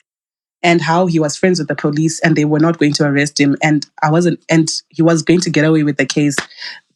My ex baby mama tried me, and where did that land her? No, I got away free. Do you think I'm very influential and you can't do anything to me? Basically, implying that he's untouchable and I'm such a cool person, I can never do anything to him. He can get away with anything that he wants. But what got to me the most is the part where now he was threatening getting me shot, because that's a very serious threat. And knowing the kind of person he is, he has those connections and he can execute something like that. So I said, cool, no problem. And then he kept calling saying, oh, don't worry, I'll sort her out. I'm going to fix her. I'll just get rid of her. Don't worry about her. Go get my stuff. I'll get rid of her. And then I was like, okay, this is definitely serious. So let me actually just make a turn to the police. I told the brother, I'm going to go to the police now, actually, because he keeps calling and repeating the same stuff that he was saying when we were having a fight. So I really don't feel safe. And I feel like this has to be on record. So I went to the police station, got there, and the brother walked me in. And I basically told them what had happened. This guy beat me up and they could see it. It was clear that I had been in a scuffle. And yeah, told them everything. And I just said the brother was here and he didn't have a choice. He had to also say what he had said. And actually, he actually included parts that I had even forgotten because I was still like baffled at this point in time. So he basically gave a statement supporting everything that I just said. And while we were at the police station having statements written down, he kept calling and kept calling the brother. And the police would say, put that phone on loudspeaker. We want to hear what he has to say. And they would ask me to translate what he was saying. And I did not lie. I said everything the way that it happened from start to finish. So now he has an ongoing case. So they came and then they asked me, do you know where he is? I said, yeah. They were like, drive in front of us and take us to where he is. When we got there, this guy he's such a coward. Like he realized what he had done because the little brother told him, we're now at the police and Fifi is actually opening a criminal case against you. So this is serious. If you thought it was a joke, you really need to like just speak to her and apologize. So he called mutual friend's husband. Remember mutual friend, the one that I met Lulu through? He called mutual husband to say, please, because now mutual friend is not in the picture. She's not even in the country. So he called mutual friend, can you please talk to your friend, bruh? Like she went to open a case against me. I had a fight with her. And again, he lied. He said I was jealous because I discovered that he was still talking to his ex. And I was like, I didn't even know who this person was until I went to the number to like check the code, to check the number. So how would I have known? You know, he lied again about the whole thing to make it suit him. But he really didn't think that I was going to go report because he took advantage of the fact that I knew he had a suspended sentence. And every time he would hit me, he would say things like, oh, but if you report me, what's going to happen? So that means I'm going to go. I'll have to serve the remainder of my 5-year suspended sentence. And then whatever I get for beating. So please, like he would like use that against me. What is my family going to do? Because he's like the breadwinner in his family. What is my grandmom going to do? Everyone else is going to because of my own stupidity for their sake. So it was always like a game of manipulation. And this one time, this was the first time, Pinto, that I was like, I've got the courage to go report because it has happened in front of your own brother. So you can't even now come and, twist and say Fifi's lying that I beat her up. Yeah. So yeah, I got him arrested. And little did I know that they now have a new law here that if someone gets arrested for domestic violence, they have to take them in for 7 days before they release. Oh, really? So, yeah. So he got taken for 7 days. The one night that he spent at the police station plus 7 days in a prison. And he kept calling me. And saying, oh, I'm so sorry. Actually, he didn't even say he was sorry. The only time that he called me was to ask what was going on with his case. To ask me what was going on with his case. And he was like, oh, have you made an arrangement for me to get a lawyer? That was his first call, Tinto. He didn't even ask how I was. He didn't ask how the baby was doing. Again, still self-centered, only thinking of himself. And I told him, sorry, I've organized a lawyer for you. And apart from that, I can't speak much to you because this is a case between you and I. So yeah, I'm sorry, I can't help. And then I hung up. Then the apology started coming. I'm very sorry, Fifi. Can you please bring me this? Like these guys here, like they'll abuse me. I need to have cigarettes. I need to have this. I need to have that. And again, me being me, I took those things and I drove all the way to the prison. I brought him whatever he needed. And then Ah, guys, please don't judge me. Mm. Please do not judge me. And I took him back. Ah, come on. And the worst part was that while he was on the inside, there was no one in his circles that could go visit him because none of them were documented. You need a passport. You need they need to check you in and check you out. So I was the only person that could still go and give him whatever that he needed. Mm. And yeah, I did what I did. I organized a lawyer for him and I paid the lawyer again from the proceeds of the business. And yeah, after he came out, I had asked the little brother for him to accommodate his older brother, Chaos, once he was out. But then he said he couldn't live with him because he also lived in a shared accommodation and they had very strict rules about how many people were allowed in each room. So Right. again, Chaos was homeless. He did not have any sense to his name. And I had to take him back. Mm-hmm. So that's back together. But we didn't back together per se because I was still angry at him. I felt sorry for him genuinely because I know his life and I know the people around him were genuinely not able to help him out. So yeah, I just took him back. We lived in the same house. We were just co-parenting. And then it got to a point where I gave in. He kept apologizing. Oh, I'm sorry. And this, and that. And yeah. So now, fast forward to last month. We are in October, beginning of October. Mm-hmm. Delulu comes back in the picture because Yo, I had forgotten about Delulu. I had forgotten about her too, and life was just Jeez. hectic and chaotic without her, but on a different level. Yeah. Delulu comes back in the picture, and Delulu is suffering. She's just had a baby with her boyfriend that she was dating at the time, but the boyfriend was now saying that her child is not his child, and he wanted DNA tests, and he was just treating her really badly, to say the least. And he had just given her a room in his house for her to just stay there with the child. So she was really, really suffering. And people kept coming to tell Chaos that, look, the life that your sister's living, we now know that she's wronged you in the past, but you just need to forgive her and, let bygones be bygones and help her out because, yeah, things are not good. So that's what happened. And then Chaos and the family got on the phone and they confessed that, yes, we did orchestrate this whole plan. We did sell your plot of land. But again, we thought we were just trying to, make a better life for Lulu. Since she's old and she can't hustle, we didn't want her to end up doing immoral stuff to get money. So we thought that was the best option. And yeah, we couldn't have said. And Delulu actually never came on the phone to apologize herself, to say, I'm sorry for lying to you countless times and denying that I did what I did. So that was it. That's how Delulu came back in the picture. And now Delulu again started being friendly with me, calling me, telling me about all her troubles and everything that she was going through and how they're going to go do DNA tests and all that. Luckily, the baby came out, the DNA test came out positive. So indeed, the dad was the biological father of the child. So that meant at least her life would improve or the guy would start treating her better, we hoped. But that didn't work. Oh my God, Tinto, not long after this, Delulu starts again with her antics. She starts telling Chaos that, Fifi is not the person that you think she is. Oh my God. Friends with her before you, and when I warned you, you thought I was jealous, but Fifi is not the person you think she is.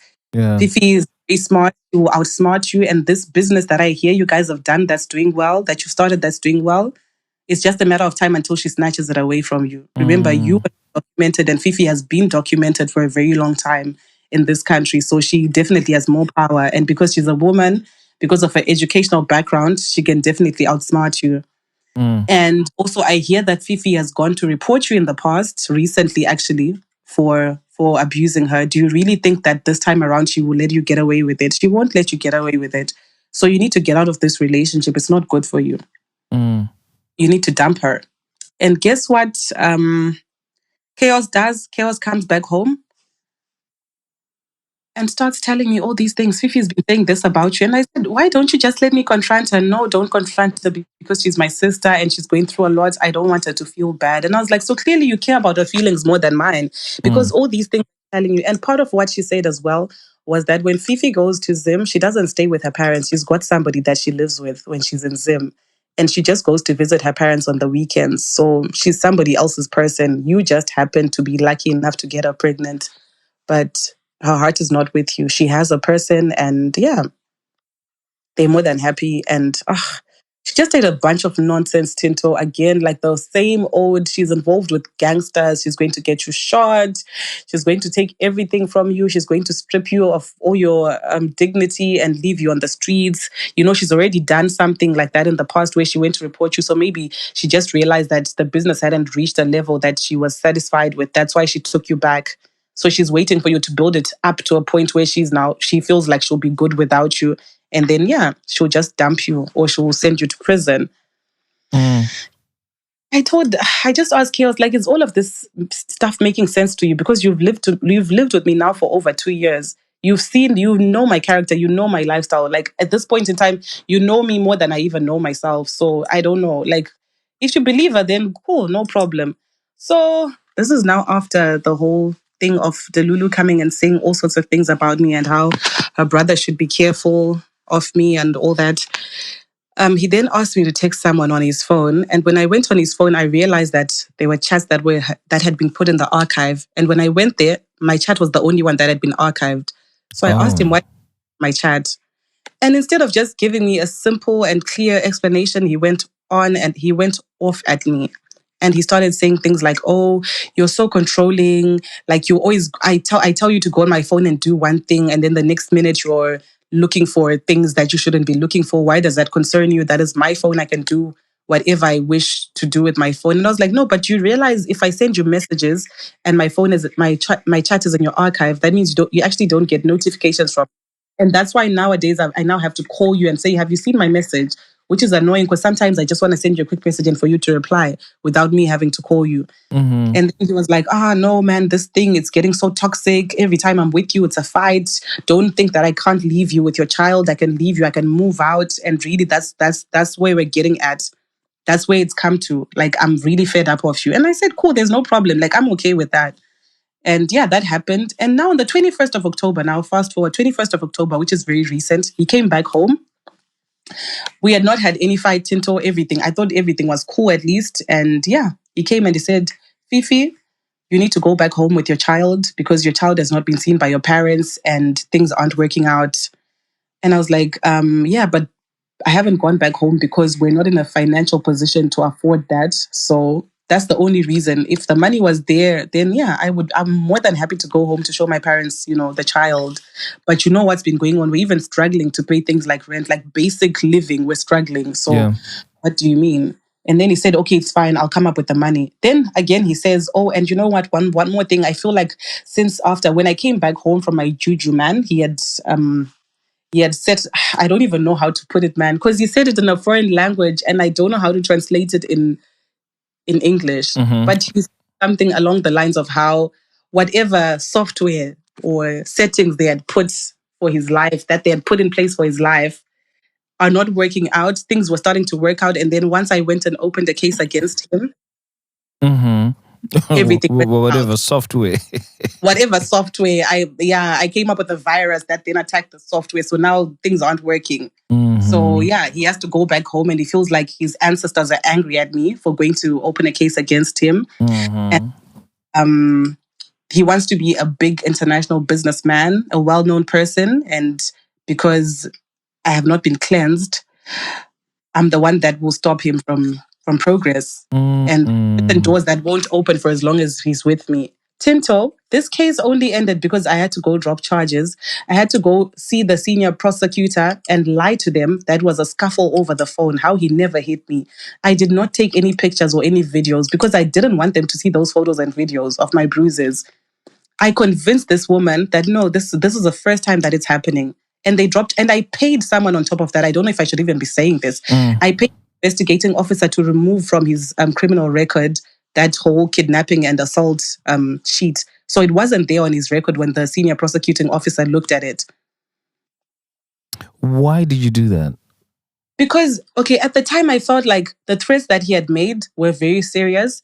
And after having gone to the prison that they had kept him and seen how things, that where he was detained and seen how things were and the nature of the people whose numbers he was calling me with, I just didn't want to be involved. I felt like he would be more bitter because he would really have nothing to lose. Because remember, this is someone who's already on a suspended sentence. So he was going to have to serve the 5-year suspended sentence and whatever else he was going to get for my case, and I had overwhelming evidence against him. Remember, his own brother was the sole witness in this case, who saw everything that happened, who gave a statement willingly, and who would come still and testify in court. So all the odds were against him, and he was definitely going to get prosecuted. And again, my life would be in danger because I know in South Africa, orders come straight from prison. And yeah. And again, he would be let loose because they'll be like, this guy's in prison. There's no way that he could have orchestrated this whole thing. Jeez, man. So I did it more for my safety more than him. Also, I knew that if they had actually prosecuted him, he would still be my burden because none of his family are documented. No one would be able to go visit him. So again, who would be doing the prison run? Myself. And who would be getting like intimidated and threatened? I would, because I'd still be using the same phone number and he could call me at any time with a different number. And yeah. So I really had a hard think about it. And I was like, nah, for my own safety, it's just best for me to just, let it go. Just let him be free because my life is actually at greater risk if he's detained than not. So yeah, that was my logic at the time. Yeah. Did I know that things were going to get worse? So then he says things aren't going to work out between the two of us because, and he's seen how dangerous I am because I can go report him knowing that he's got a suspended sentence and all of that stuff. And I was like, but well, I didn't lie. Those are things that you really did. And where were those ancestors when you were beating me up? Where were those ancestors when you were abusing me financially, verbally, emotionally, and physically? And why are they only getting angry at me now, When I was helping you out, when I was busy building you, playing Bob the Builder, where were they? Why were they not helping you out? So this doesn't make sense.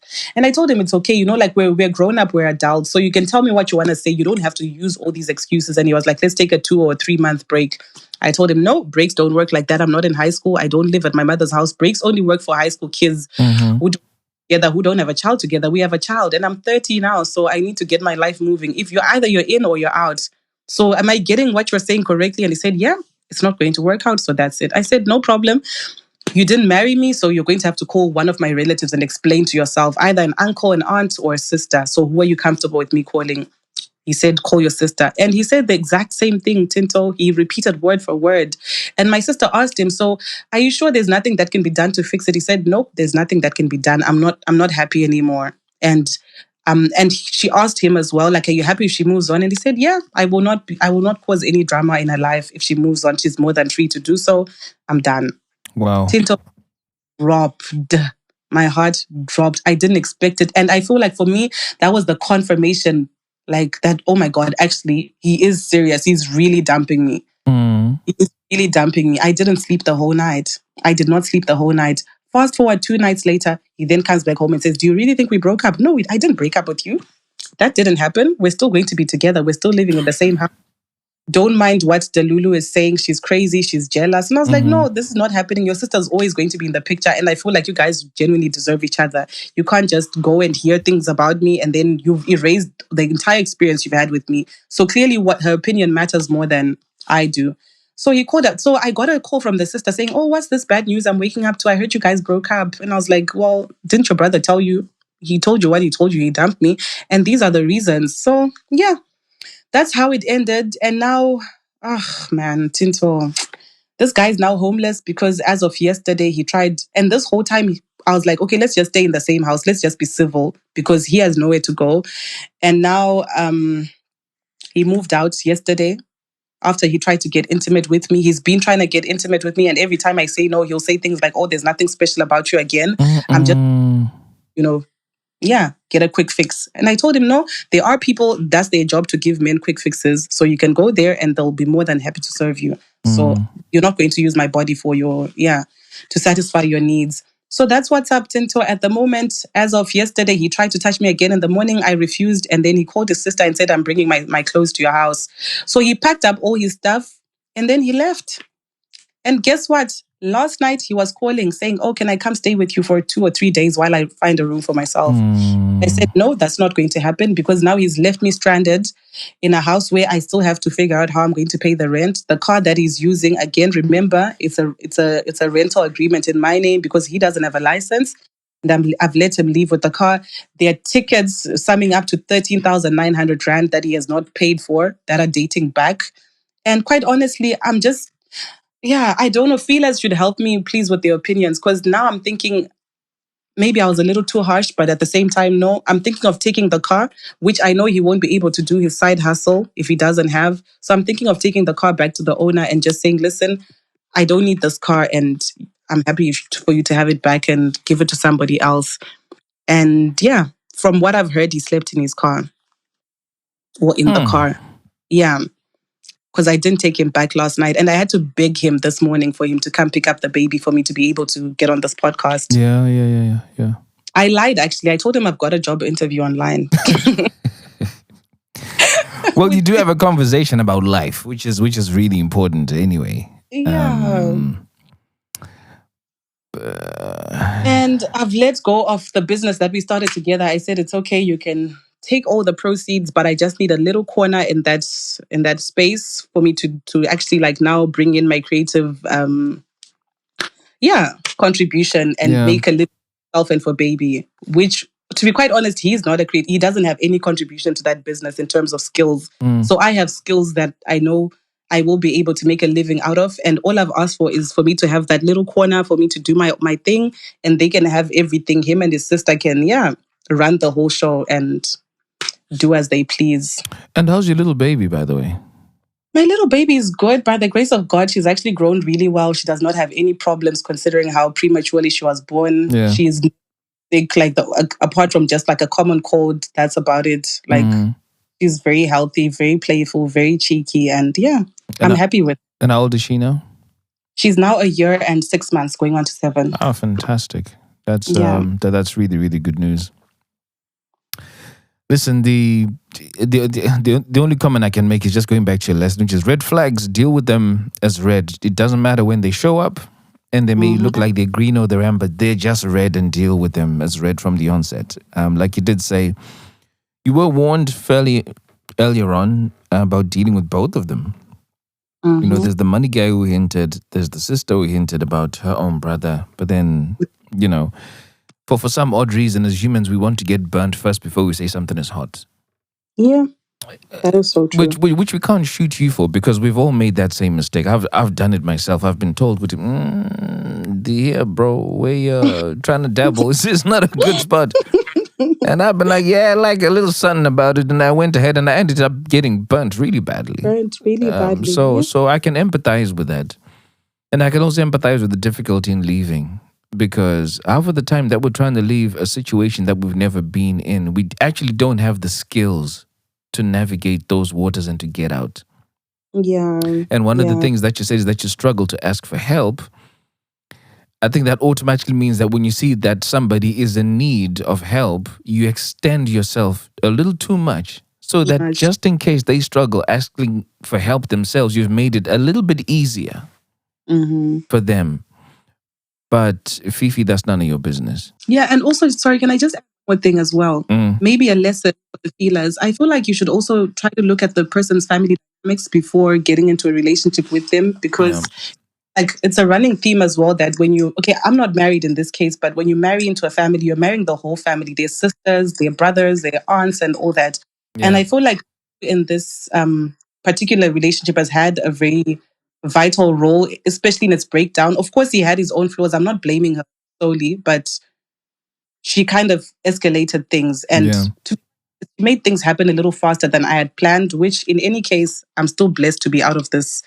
It's a blessing in disguise. And I feel like I would have probably gotten hurt and more damaged if I had held on instead of just letting go. And I finally had the strength to say no last night. You're going to have to figure out where you'll sleep. That's it. Yeah. So, yeah. Well, after I said that, he said, please delete all my pictures and videos on your phone. And I said, cool.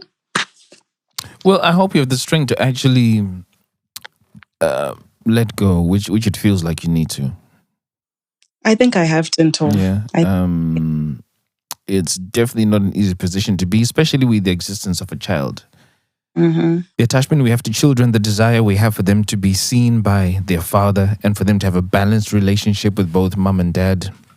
Yeah. Can easily cloud judgment and be gracious and kind to yourself as you deal with this and as you navigate that particular component.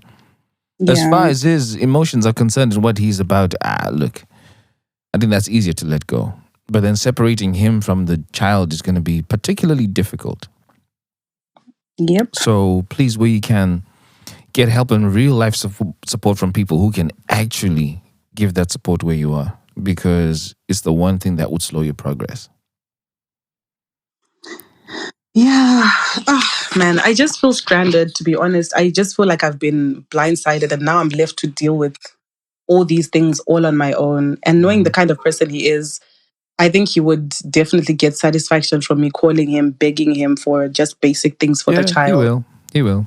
Oh, yeah. You will. There's a little accountability you got to take as well there, just to slip it in, to say you're left on your own. Look, you could have relied on contraception, especially when you picked up that his pull-out game was slow. You right. bring that up. Come on. Yeah. I mean, you do adult things, expect adult results. Yep. Right. So, take that in to say, okay, you had a part to play. He didn't make the baby on his own. Yeah. You guys made the baby together. One last note as well, guys. Like, I had a 7-year relationship before dating this chaos that ended because of distance. And I know, Tinto, you're definitely not a fan of long distance relationships, and you've made. But guys, please don't make the same mistake that I made of just being impatient and sometimes maybe seeing where life goes. Because right now I genuinely feel like I let the love of my life go because of distance. And I feel like there was potential for things to work out, and I ended up getting myself into something even deeper, like way much deeper. So yeah, long distance, sometimes just hold on and see, where things go. Hey, stop it. Guys, I'm just saying, in this day and age, relocating Tinto. Shama. Leave long distance be. Long distance all the way. Yeah, for some people it works out, but nah. I don't know. Look, we're approaching 2026, and maybe some things must stay in 2025. I'll say the ideology of trying to make it work long distance. Hi guys, leave it alone. Tinto, forgive the girl that broke your heart, bruh. This long distance relationship girl must have really done a number on you. Listen, this podcast is about lessons that you learned. Yeah. And I have one too many stories here to back it up. Not a single person has said long distance has worked, right? So my statistics is I'm going by a data-driven decision here, right? The data supports it. This 7-year one that you let go, let's find out where that person is. And I can almost guarantee you they're with somebody who's local.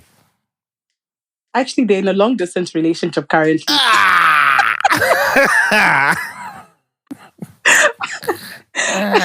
Anyway, I'll wrap this up. Thanks for sharing that story with me, Fifi. Thank you for having me. Your 2 lessons really are red flags. Red flags, deal with them as red no matter what time they show up. And the second lesson that came up towards the end is look at family dynamics when you marry or get involved with somebody seriously, because they have a part to play in your whole story. Well, as the story unfolds, please have the guts that you need, okay, to do the right thing. Put your foot down. Do not take any form of abuse, financial, emotional, sexual, spiritual. It's just not the way anybody's wired to be. Nobody deserves that level of abuse. And be kind to yourself and patient with yourself. You guys have been listening to another episode of The Feeling Station. I'm your host, Tinto, and I look forward to catching you in the next episode. Peace. Tell me what you're feeling. Satis andaro raini and chagezai. Tell me what you're feeling. Now that it's over. Satis andaro raini and chagezai. Let me talk about my feelings. Let me talk about my feelings, yeah. Urudoi motor noto kujidziro amai. Kujidziro amai. Love is a fire. Urudoi motor noto kujidziro amai.